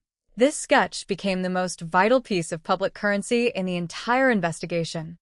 It was printed on flyers, circulated through local media, and embedded into the collective consciousness of the Hilo community. The existence of this composite sketch and the undeniable reality of the argument at the church gave rise to several distinct, chilling theories regarding the sequence of events that led to the fatal stabbing. The investigators were forced to carefully evaluate each possibility, weighing the limited evidence against the merciless constraints of the 45-minute timeline. The first theory revolves around the horrifying concept of a predatory follower. Did the unidentified man from the church parking lot refuse to let the argument end? This scenario posits that the conflict was so intensely personal or volatile that he deliberately tracked her movements across Hilo. He followed her to the residence on Kaneohe Avenue, concealed himself in the heavy darkness surrounding the property, and patiently waited for the inevitable moment she would emerge alone. This theory aligns seamlessly with the sudden, silent nature of the ambush, suggesting a killer fueled by a specific, escalating rage. The second theory suggests a fatal, brief encounter directly outside the residence. When the victim stepped out of the house at 9:15, did she do so with a specific intention of meeting someone she knew? This possibility requires a reevaluation of her departure. Perhaps her exit was not just a random moment to catch a breath of fresh air, but rather a coordinated, albeit incredibly brief, rendezvous. If she stepped outside to speak with someone familiar, her initial guard would have been completely lowered. The conversation could have escalated rapidly in the dark, transforming in seconds from a quiet discussion into a lethal physical confrontation. In this scenario, the unidentified man from the church might be the person she intended to meet, or he might be completely unrelated, merely a coincidental conflict that happened earlier in the day. The third prominent theory introduces the terrifying specter of an entirely random act of violence. While statistically less likely, the possibility that the argument at the church and the murder on Kaneohe Avenue are two entirely disconnected events must be acknowledged by a thorough investigation. This theory suggests a tragic, horrifying coincidence. It dictates that a predator, entirely unrelated to her life, her faith, or the unidentified man, just happened to be passing through the neighborhood or lurking in the shadows at the exact moment she walked out the door. This represents the ultimate nightmare scenario for law enforcement, as random violence offers no logical trail of connection, no underlying motive to decipher, and absolutely no relationship to analyze. It leaves the detectives searching for a ghost in the dark with no compass to guide them. Despite the relentless dedication of the detectives and the extensive circulation of the Honolulu Police Department's composite sketch, the investigation repeatedly collided with an impenetrable wall of silence. The identity of the man in the church parking lot remained stubbornly obscured. The murder weapon, the blade that inflicted the fatal wound, was never located in the brush or the surrounding properties. The exact motive that drove someone to execute a young woman in the dark margins of a residential street remained locked away in the mind of the killer. The investigators possessed a clear starting point with the victim's departure at 9:15, and they possessed the tragic conclusion with the discovery of her body at 10 o'clock. But the vital connective tissue, the narrative of what actually transpired in the shadows between those 2 points in time, remained completely absent. As weeks turned into months, and months inevitably bled into years, the physical evidence degraded, the original witnesses aged, and the initial wave of community panic slowly settled into a lingering, unresolved sorrow. The file bearing the designation of an unsolved homicide remained open on the desks of the detectives, a constant, silent reminder of the man who vanished into the tropical night and the profound injustice that continued to echo through the streets of Hilo. In the traditional architecture of the criminal justice system, the narrative of a violent crime inevitably builds toward the highly structured environment of a courtroom. It is within the walls of a courthouse that the chaotic, terrifying fragments of a murder are meticulously assembled into a coherent timeline, scrutinized by legal professionals and ultimately presented to a jury for a definitive resolution. A trial provides a profound psychological release for a grieving community. It offers the formal assignment of guilt, the public acknowledgement of suffering, and the satisfying sound of a gavel bringing an agonizing chapter to a permanent close. But the story of Lynn Ebisuzaki fundamentally lacks this critical act of judicial closure. There has been no arrest to trigger a trial, no defendant seated at a defense table, and no dramatic courtroom revelation to explain the sheer brutality of that 45-minute window on Kaneohe Avenue. Instead of a trial judged by a magistrate, this case has been subjected to the relentless, unforgiving trial of time. For nearly 4 decades, the only jury evaluating the evidence has been the shifting generations of the Hawaiian Police Department, and the only verdict handed down year after year has been a suffocating, continuous silence. To truly comprehend the weight of an investigation that spans nearly 40 years, one must consider the physical and emotional reality of a cold case file. When a murder remains unsolved for decades, the initial urgency that characterizes the early days of an investigation slowly transforms into a heavy, chronic burden. The original detectives who meticulously combed through the brush in the dark, who conducted the frantic initial interviews, and who felt the immediate shockwaves of the community panic, eventually reach the end of their careers. They retire, carrying the heavy ghost of the unsolved mystery with them into their private lives, and they pass the physical boxes of evidence to a completely new generation of investigators.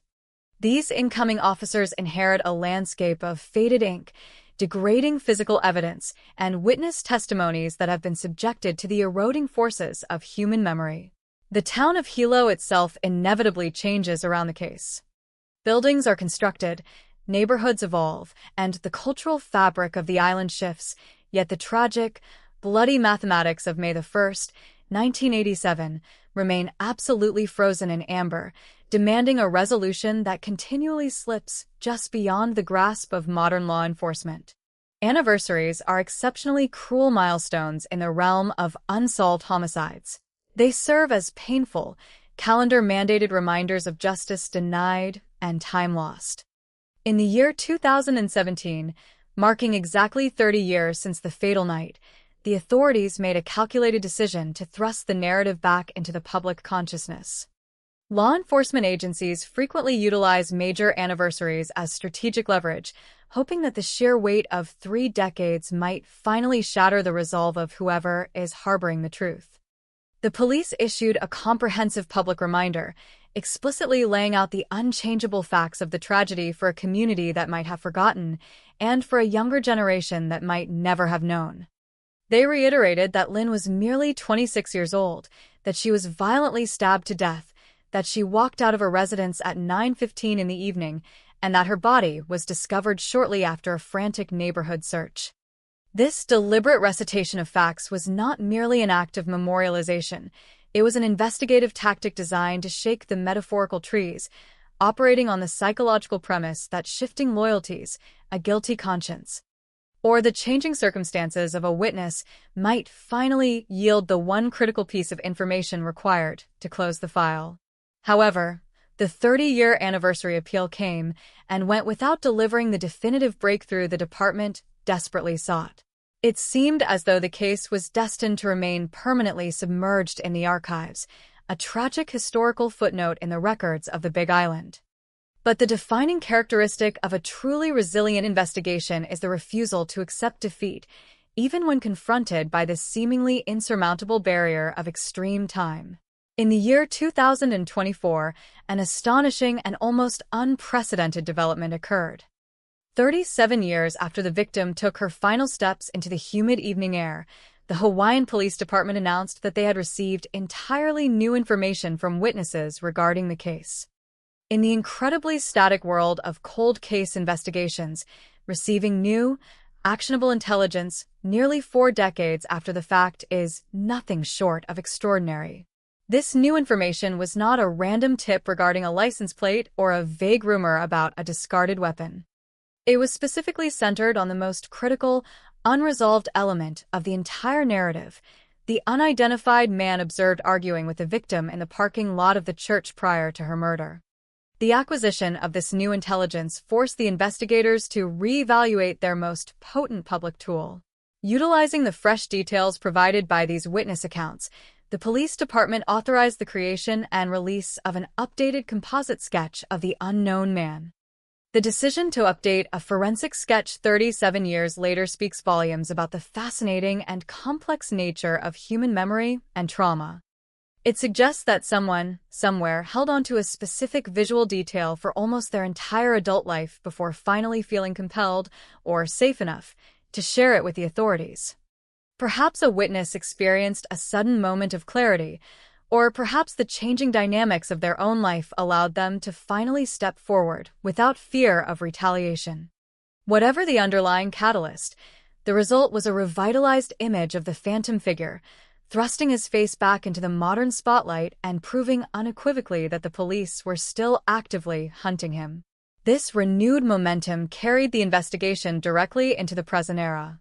On the 28th of January, 2026, the authorities issued another highly visible, urgent communication to the public. They released a statement explicitly renewing their request for any information regarding the 1987 unsolved homicide in Hilo. This modern appeal serves as a powerful testament to the fact that the file is not merely gathering dust. It is a living, breathing investigation being actively pursued by contemporary detectives utilizing every modern resource at their disposal. The primary objective of this 2026 initiative remains completely focused on identifying the man depicted in the updated sketch and understanding precisely what he knows about the violent sequence of events that ended the life of Lynn Ebisuzaki. At this critical juncture, it is absolutely essential to strictly adhere to the specific legal parameters and the precise terminology employed by the investigating officers. The police are asking the public for assistance in identifying a person of interest. In the highly charged atmosphere of true crime consumption, it is remarkably easy for the public to prematurely blur the lines between a person of interest and a definitive suspect. But this distinction is the bedrock of a fair and objective investigation. The authorities have never stated, in any official capacity, that the man in the church parking lot is the individual who wielded the knife on Kaneohe-Hua Avenue. There are no public indictments, no arrest warrants, and no definitive forensic links tying him directly to the fatal wound. He is sought because his interaction with the victim represents the most significant, emotionally charged event in the timeline immediately preceding her death. He is a person of interest because he might possess the ultimate key to unlocking the entire mystery. If he is entirely innocent of the murder, he still represents a vital, untapped reservoir of information. He could potentially explain why the argument occurred, detailing her state of mind in the hours before she arrived at the house. He might be able to confirm whether she was afraid of someone else, whether she was planning to meet another individual that evening, or whether the conflict was related to a completely separate facet of her life that investigators have yet to uncover. Conversely, if his role is far more sinister, identifying him is the absolute prerequisite for bringing the full weight of the judicial system down upon the architect of the crime. By maintaining this careful, objective language, the police are protecting the integrity of the investigation, ensuring that when an identification is finally made, the subsequent interrogation is grounded in established facts rather than public speculation. The enduring presence of this case in the public eye, stretching all the way into 2026, underscores a profound, deeply unsettling truth about the nature of unsolved violence. Someone knows exactly what happened in the dark that night. The immaculate silence surrounding the crime scene was not the result of supernatural intervention. It was the result of a human being successfully evading detection and maintaining an absolute, ironclad vow of silence for thousands of days. The killer, or the individuals who aided the killer, have walked among the population, watching the town change, watching the police issue appeals, and carrying the unbearable weight of a slaughtered 26-year-old woman in their conscience. The updated sketch is a direct challenge to that silence. It is a visual weapon deployed by the detectives to penetrate the defenses of a perpetrator who believes they have successfully outrun the clock. The trial of time has been agonizingly long, denying a grieving community the courtroom resolution they so desperately deserve, but the continuous, Relentless pressure from law enforcement guarantees that the unseen jury is still completely awake, waiting for the one piece of evidence that will finally bring the phantom in the parking lot into the harsh, unforgiving light of justice. As we reach the conclusion of our journey into the shadows of May the 1st, 1987, we are forced to confront the towering, monolithic wall of unanswered questions that continues to define the Lynn Ebisuzaki investigation. After nearly 4 decades of forensic analysis, community appeals, and relentless police work, the core mysteries remain as opaque today as they were on that humid Friday night. Where did she intend to go after stepping out of the house at 9:15? Was her departure an impulsive decision to clear her head, or was it a fatal, predetermined rendezvous with someone waiting in the dark? The identity of the man in the church parking lot remains the most agonizing variable of all, a phantom whose face is known but whose name eludes the grasp of justice. We are left to wonder if the heated argument earlier that day was the catalyst for her murder or merely a tragic, unrelated prelude to a random act of violence. Furthermore, the utter absence of the murder weapon, the very instrument used to extinguish a vibrant 26-year-old life, represents a profound failure of the physical environment to yield its secrets. The blade vanished alongside the perpetrator, carried away into the warm Hawaiian night, leaving behind nothing but a shattered timeline and a profound, echoing silence. These are not merely academic inquiries. They are the open wounds of a case that refuses to heal, demanding answers from a universe that remains stubbornly, cruelly quiet while a grieving family continues to wait for a resolution that never seems to arrive. The true psychological horror of this case, the element that elevates it from a tragic local news story to a haunting narrative of true crime, is the terrifying compression of the fatal timeline. We are not dealing with a prolonged disappearance or a victim who vanished on a solitary, extended journey across the vast expanse of the island. The entire architecture of this tragedy is built upon a microscopic 45-minute window. That brief span of time, usually insignificant in the grand scope of a human life, became an absolute abyss that swallowed a young woman whole. It is deeply unsettling to realize that while her friends sat comfortably in a brightly lit living room, completely unaware of the approaching devastation, a lethal predator was operating just a few hundred feet away. The killer managed to execute a flawless, silent ambush within a populated residential zone, striking with a swiftness and brutality that borders on the incomprehensible. This incredibly narrow time frame fundamentally destroys the illusion of safety that we construct around our daily routines. It forces us to acknowledge the terrifying fragility of our existence, demonstrating how quickly the mundane act of stepping out a front door can transform into a point of absolute no return. The 45-minute window is a stark reminder that violence does not always announce its arrival with a warning.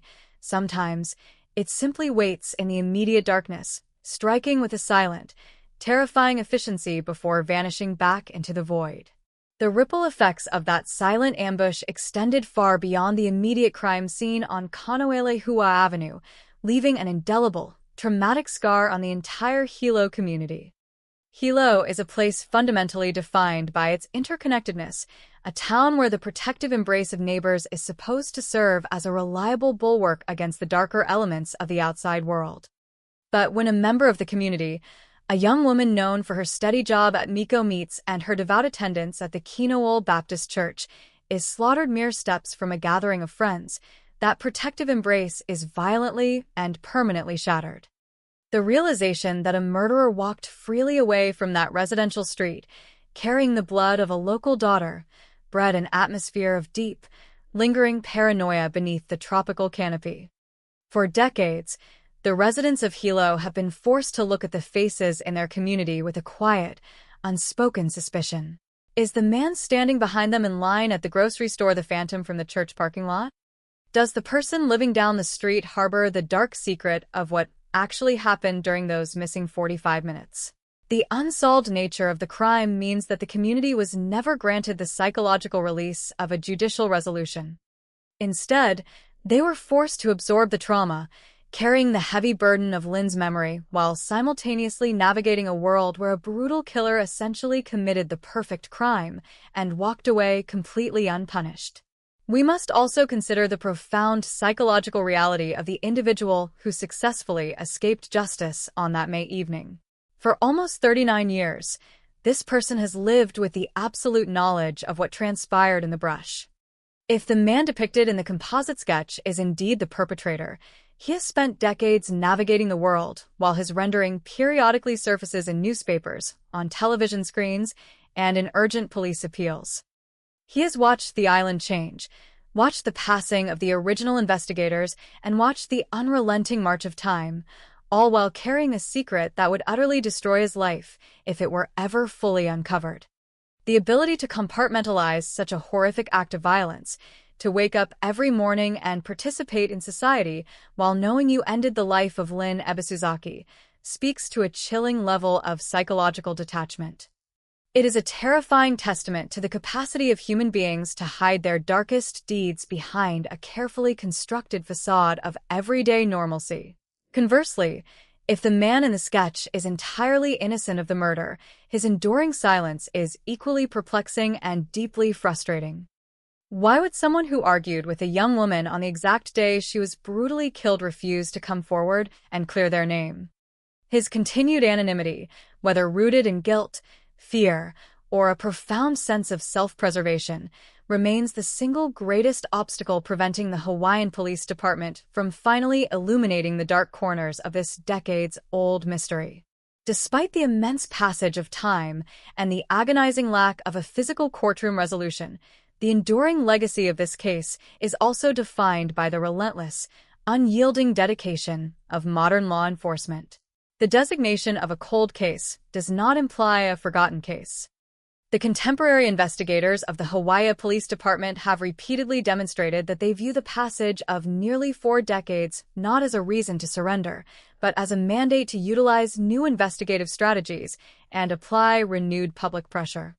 The astonishing resurgence of the investigation in 2024, fueled by newly acquired witness information and culminating in the release of an updated composite sketch, is a powerful indicator of this unwavering commitment.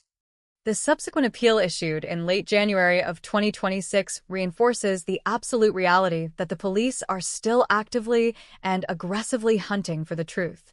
They understand that loyalties shift over the course of decades, that the heavy burden of a guilty conscience can eventually crack even the most hardened resolve, and that the individuals who may have protected the killer in the late 1980s might no longer feel compelled to remain silent today. The detectives are engaging in a long, agonizing game of psychological attrition, consistently reminding the perpetrator and any potential accomplices that the case file remains open on their desks, that the face in the sketch remains in active circulation, and that they will never stop searching for the missing pieces of that 45-minute window. Ultimately, the final resolution of the Lynn Ebisuzaki homicide relies entirely on the courage and the memory of the public.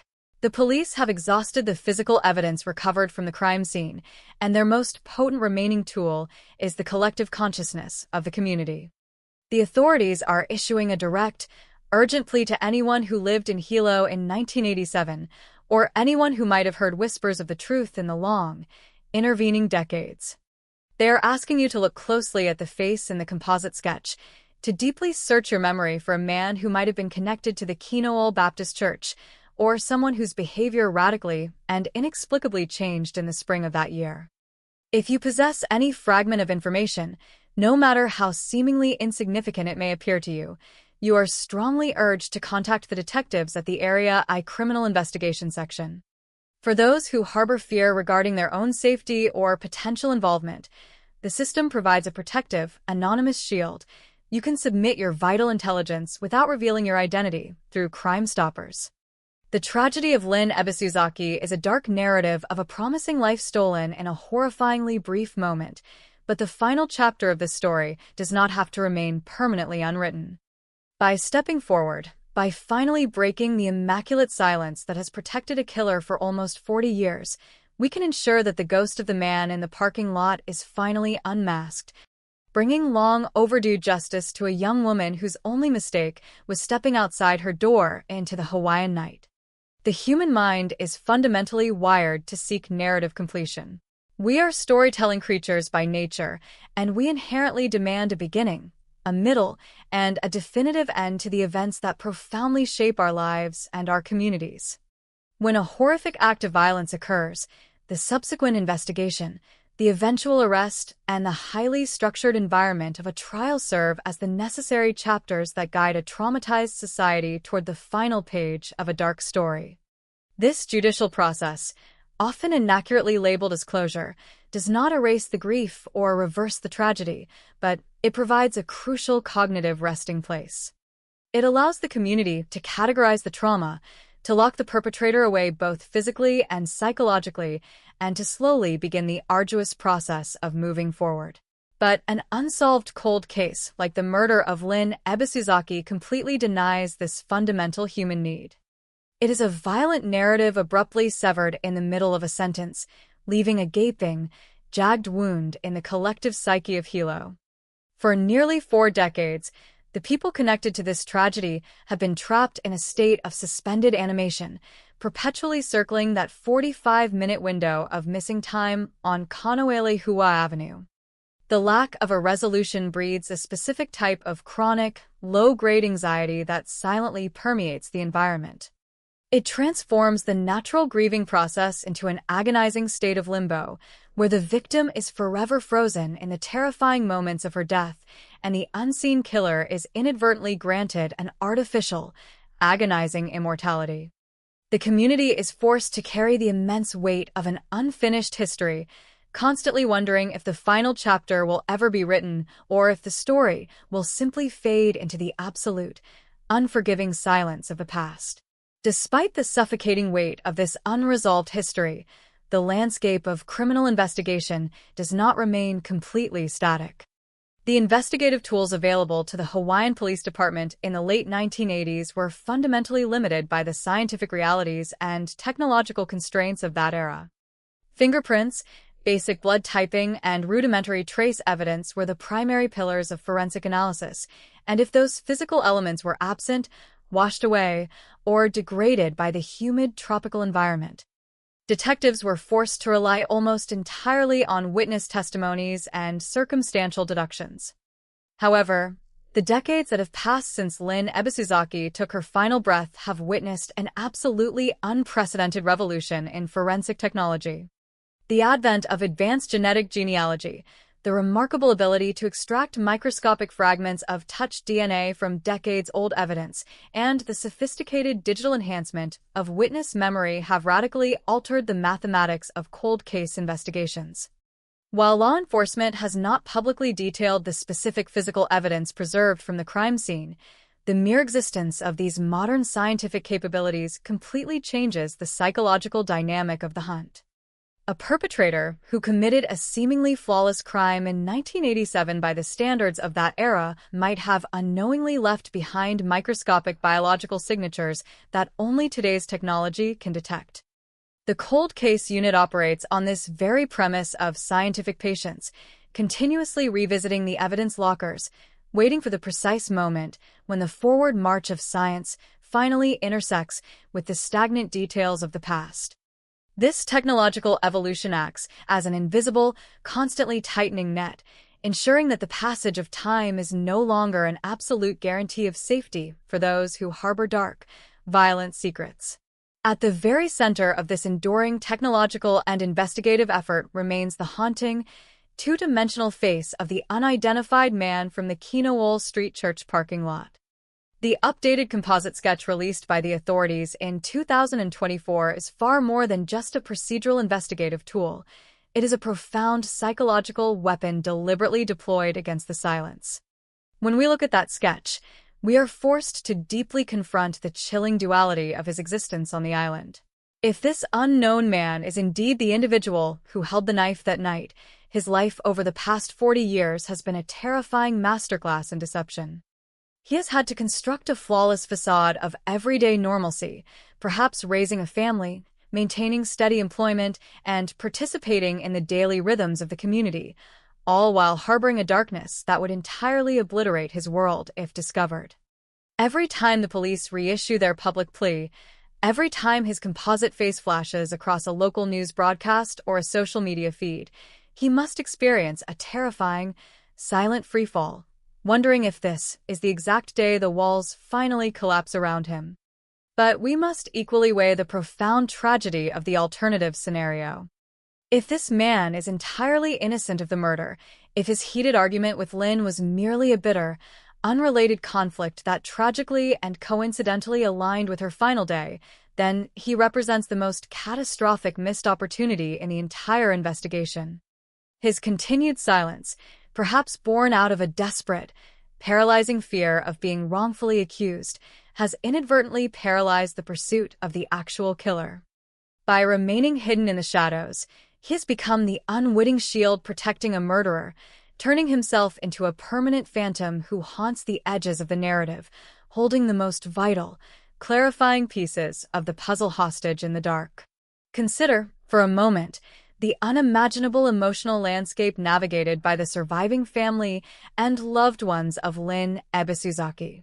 For the families of cold case victims, the fundamental concept of time becomes entirely distorted. They do not experience the linear, healing progression of days, months, and years in the same manner as the rest of society. Instead, they are permanently tethered to the specific, horrific date when their world was irrevocably shattered. Every family gathering, every holiday, and every passing milestone is deeply haunted by a profound, agonizing absence. They are forced to live with the excruciating, daily knowledge that the person who inflicted this permanent devastation is likely still walking free, experiencing the very milestones and natural joys of life that were violently stolen from their daughter. The pain of losing a loved one to sudden violence is an unimaginable burden, but to carry that grief without the stabilizing force of answers, without knowing why it happened or who is ultimately responsible, adds an entirely different, suffocating dimension of psychological torture. The family must endure the periodic resurgence of public interest, the release of updated sketches, and the renewed police appeals, which undoubtedly tear open old wounds and force them to vividly relive the initial trauma all over again. They are trapped in a cruel cycle of fragile hope and crushing disappointment, waiting for a definitive phone call from the authorities that has been delayed for almost 40 years. Their quiet, enduring grief is the most powerful moral imperative for solving this case, a constant, heartbreaking reminder that behind every unsolved homicide statistic is a family serving a lifelong sentence of unanswered questions. The physical geography of Hilo also bears the invisible, enduring scars of this unsolved tragedy. When a specific space becomes the site of a profound trauma, it undergoes a silent, psychological transformation for those who know its history. The 500 block of Kaneoelehua Avenue and the parking lot of the Kinool Baptist Church are not merely geographical coordinates on a map. They are monuments to a violence that has never been officially reconciled or cleansed by justice. Over the span of 4 decades, life has inevitably continued to flow heavily through these spaces. Families have moved into the adjacent houses, daily commuters drive down the streets, and congregants continue to gather for weekly worship. The physical environment reveals absolutely nothing of the blood spilled or the sheer terror experienced on that Friday night. The vegetation where her body was concealed has grown, died, and been trimmed countless times, entirely erasing any physical imprint of the crime scene. Yet, for those who intimately remember the panic of that night, for the investigators who continually revisit the case file, and for the family who can never forget, these locations are permanently overlaid with a heavy, spectral filter. The ordinary, mundane acts of daily life occurring in these spaces present a jarring juxtaposition against the horrific reality of what actually transpired there.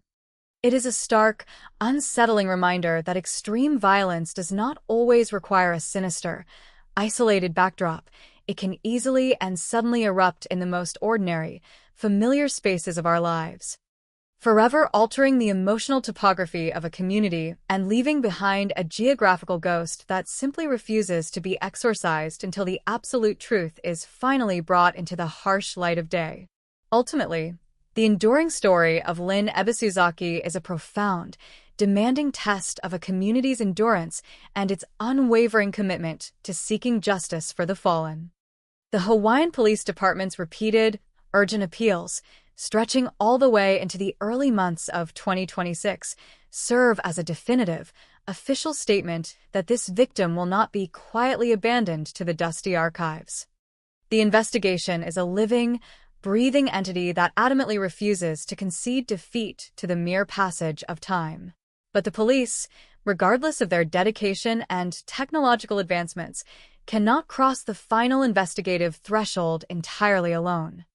The resolution of this nearly 40-year-old mystery requires an act of profound, undeniable courage from someone who is currently hiding in plain sight. It requires a witness to finally shed the heavy, toxic burden of a decades-long silence, or a confidant to eventually realize that loyalty to a murderer is an unforgivable allegiance that corrupts the soul. We must continually strive to strip away the sterile, clinical language of a cold case file and explicitly remember the absolute human reality at the core of this tragedy. Lynn was a vibrant 26-year-old woman with a life full of quiet potential, deep faith, and strong community connections.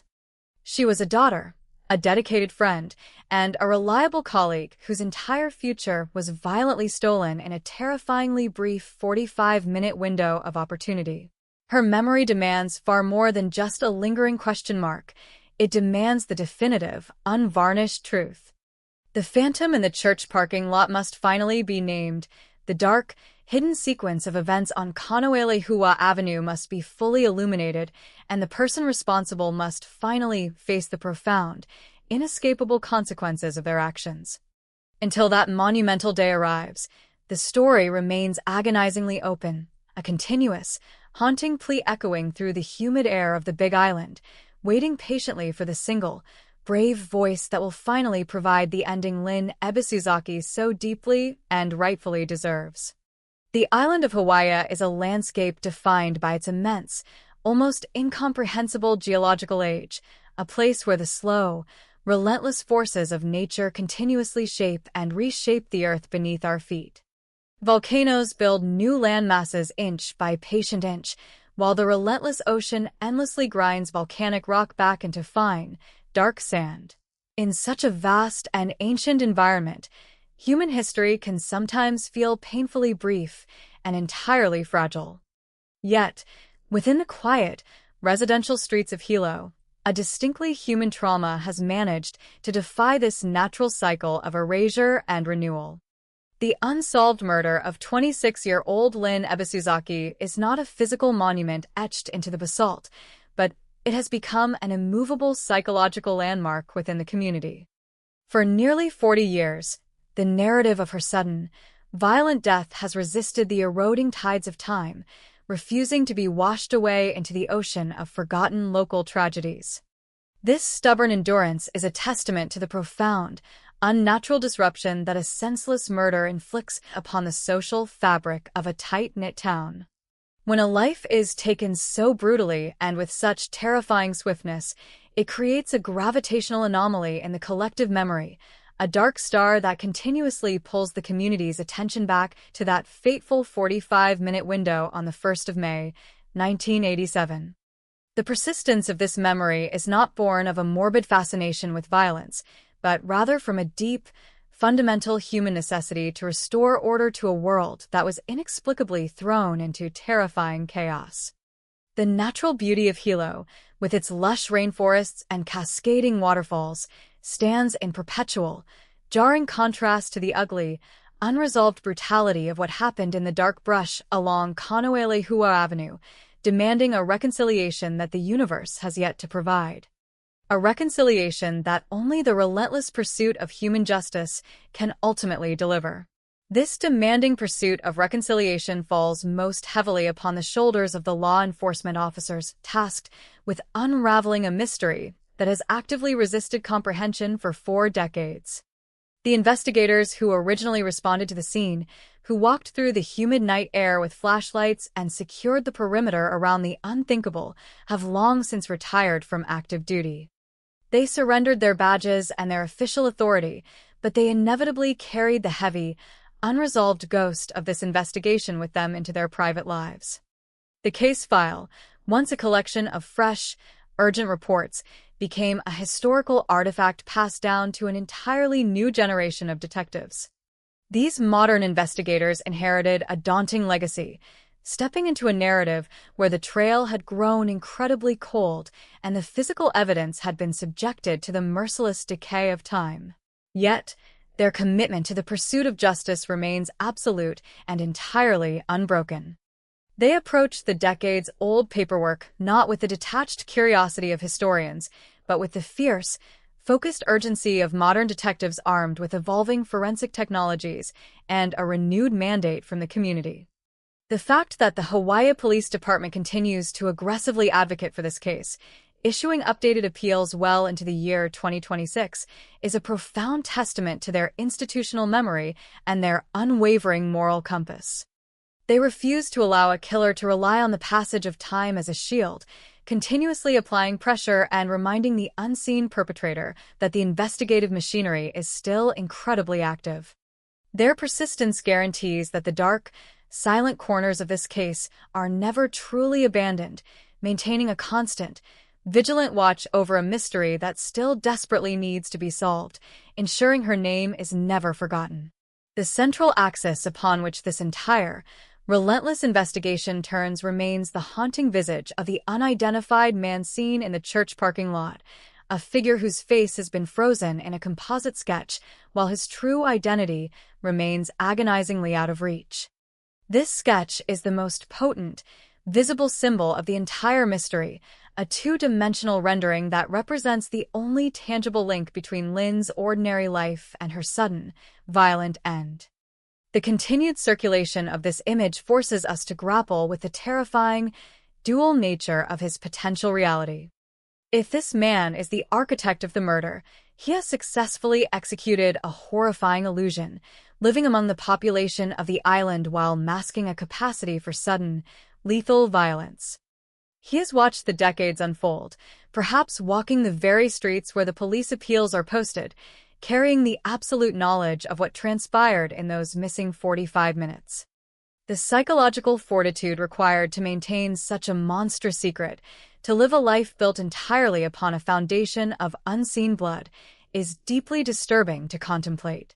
However, the alternative is equally tragic in its own right. If he is merely an innocent man who engaged in a heated, ultimately meaningless argument hours before a random predator struck, his decades of silence have inadvertently paralyzed the entire pursuit of justice. His fear of being wrongfully implicated has transformed him into a phantom barrier, preventing the detectives from eliminating a crucial variable and focusing their resources on the true killer. In either scenario, his anonymity is the absolute linchpin of the mystery, the singular obstacle that must be violently dislodged before the truth can finally flow free and bring this agonizing, decades-long nightmare to a definitive and permanent end. Amidst the complex investigative strategies, the forensic debates, and the endless speculation surrounding the man in the sketch, it is dangerously easy for the most important figure in this narrative to be reduced to a mere catalyst for the mystery. We must fiercely and continuously push back against the tendency to define Lynn Ebisuzaki solely by the brutal mechanics of her death. She was not born to be the subject of a cold case file. She was a living, breathing young woman whose existence was defined by her quiet dedication to her work at Miko Meats and her profound, active faith within the Kinowol Baptist Church. At 26 years old, she stood on the precipice of a long, unwritten future, possessing decades of potential experiences, relationships, and quiet joys that were entirely stolen from her in the dark. Every year that passes without an answer is not just a failure of the judicial system, it is a compounded theft of the memory of a woman who deserved to grow old on the island she called home. When we discuss this case, we must hold her humanity at the absolute forefront of our minds. We must remember that the body found in the brush was a daughter who was loved, a friend who was trusted, and a community member whose sudden absence left a permanent, aching void. The pursuit of the truth is not merely a legal obligation, it is a profound moral duty owed directly to her, a necessary endeavor to ensure that the final word spoken about her life is not the terrifying silence of an unsolved murder, but the resounding, clarifying voice of absolute justice.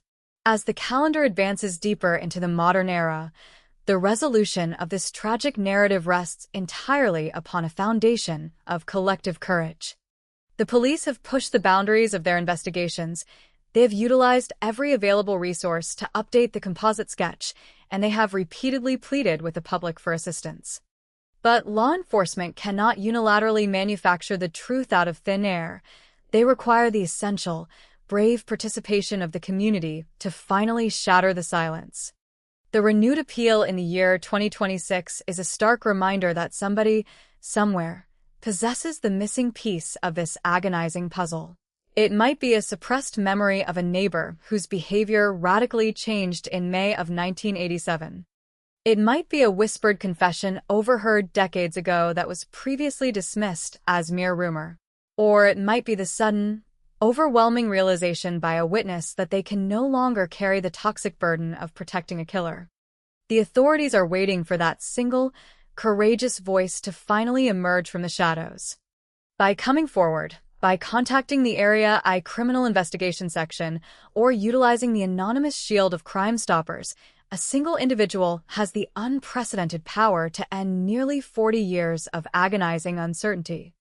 They hold the power to finally identify the phantom in the parking lot, to illuminate the terrifying darkness of Kaneohe-Hua Avenue, and to grant the family of Lynn Ebisuzaki the profound, long overdue peace they have been so cruelly denied. The time for secrets has long since passed.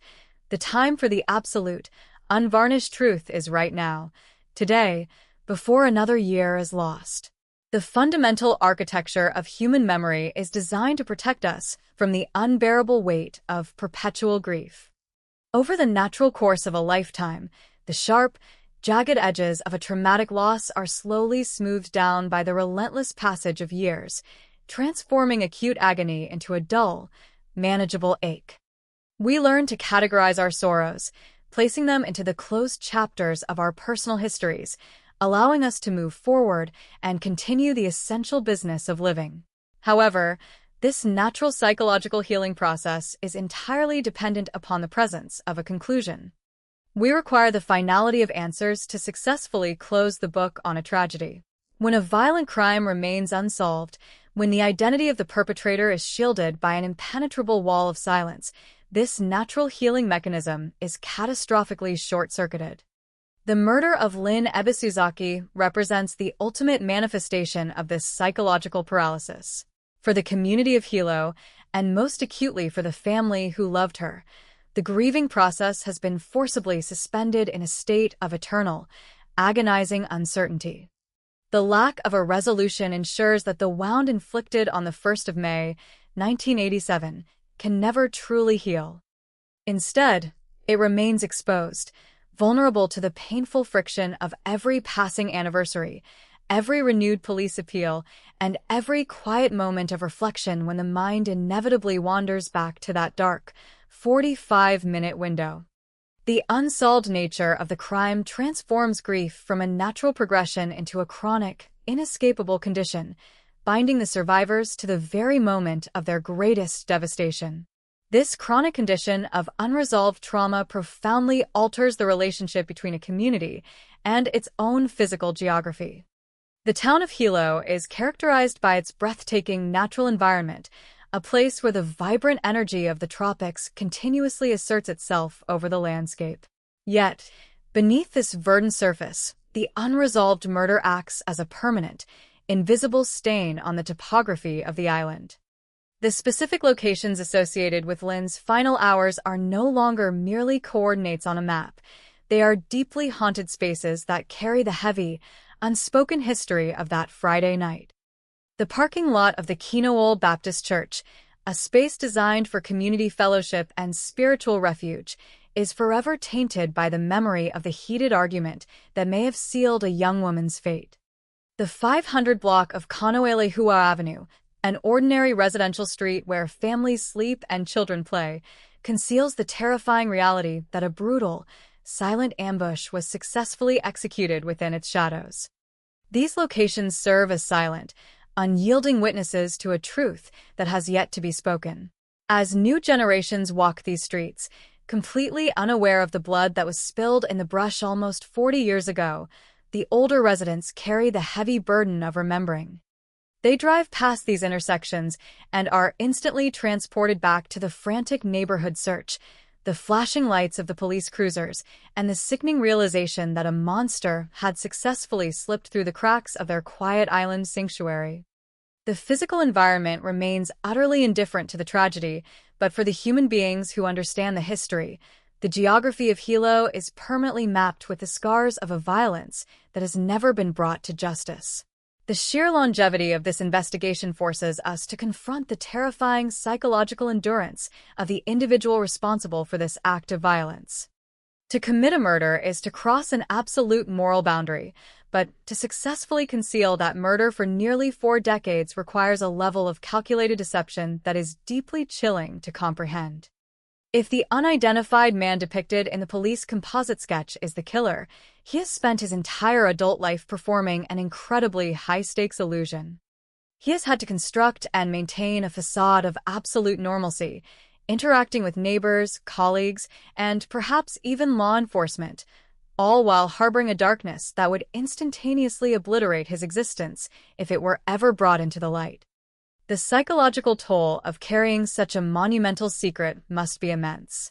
He has lived through the technological revolution of forensic science, watching as cold cases across the country are suddenly solved by advancements in DNA analysis and genetic genealogy. Every time the Hawaiian Police Department issues a new public appeal, every time his modernized sketch is broadcast across the news networks, he must experience a paralyzing wave of paranoia, wondering if today is the day that the knock finally comes at his door. He is a prisoner of his own silence, forever chained to the memory of the woman he destroyed. But this realization offers no comfort to the grieving family or the restless community. The fact that he has managed to evade capture for 39 years is a profound failure of the universe to self-correct, a terrifying demonstration that sometimes the darkness simply wins, and the wicked are allowed to walk away completely unpunished.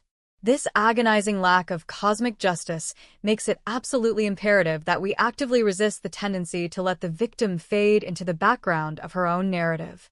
In the expansive ecosystem of true crime storytelling, there is a dangerous inclination to focus entirely on the mechanics of the mystery, the psychology of the unseen killer, and the procedural details of the police investigation.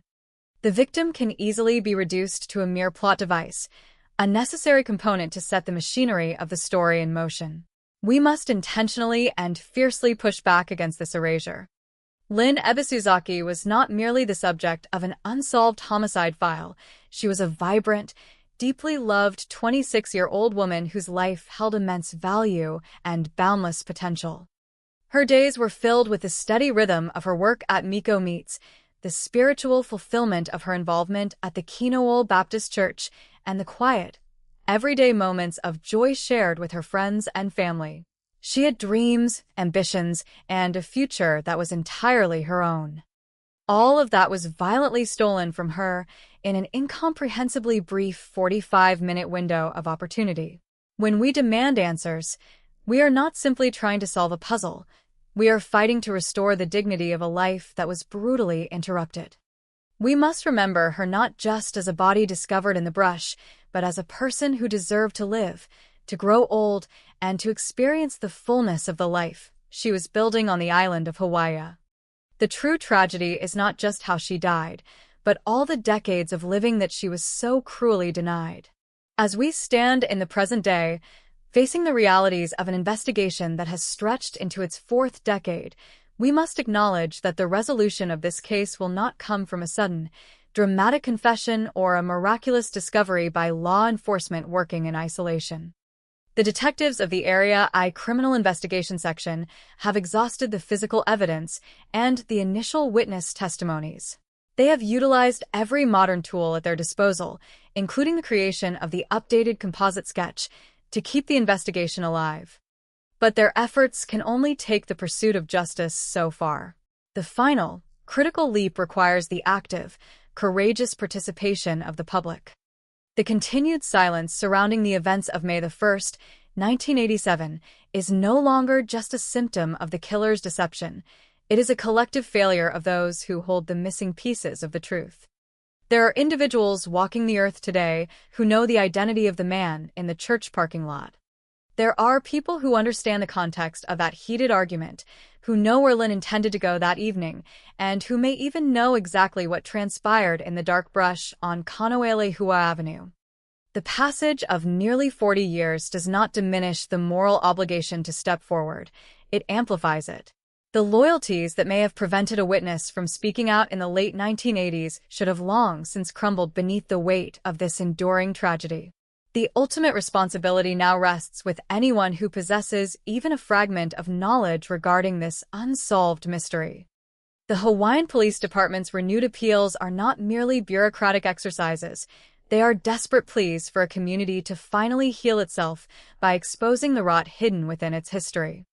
The fear of retaliation or the desire to avoid involvement are natural human instincts, but they pale in comparison to the agonizing, lifelong sentence of grief endured by the Ebisuzaki family.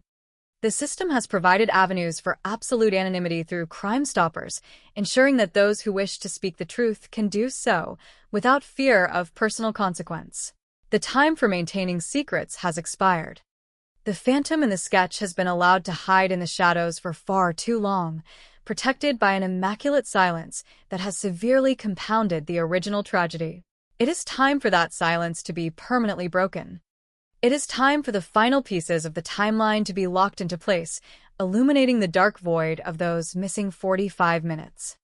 Until the day the truth is finally spoken, the story of Lynn Ebisuzaki remains a haunting, open wound on the island of Hawaii, a relentless reminder that true justice has no expiration date, and that a community can never truly find peace until the darkest chapters of its history are finally brought into the unforgiving, cleansing light of reality.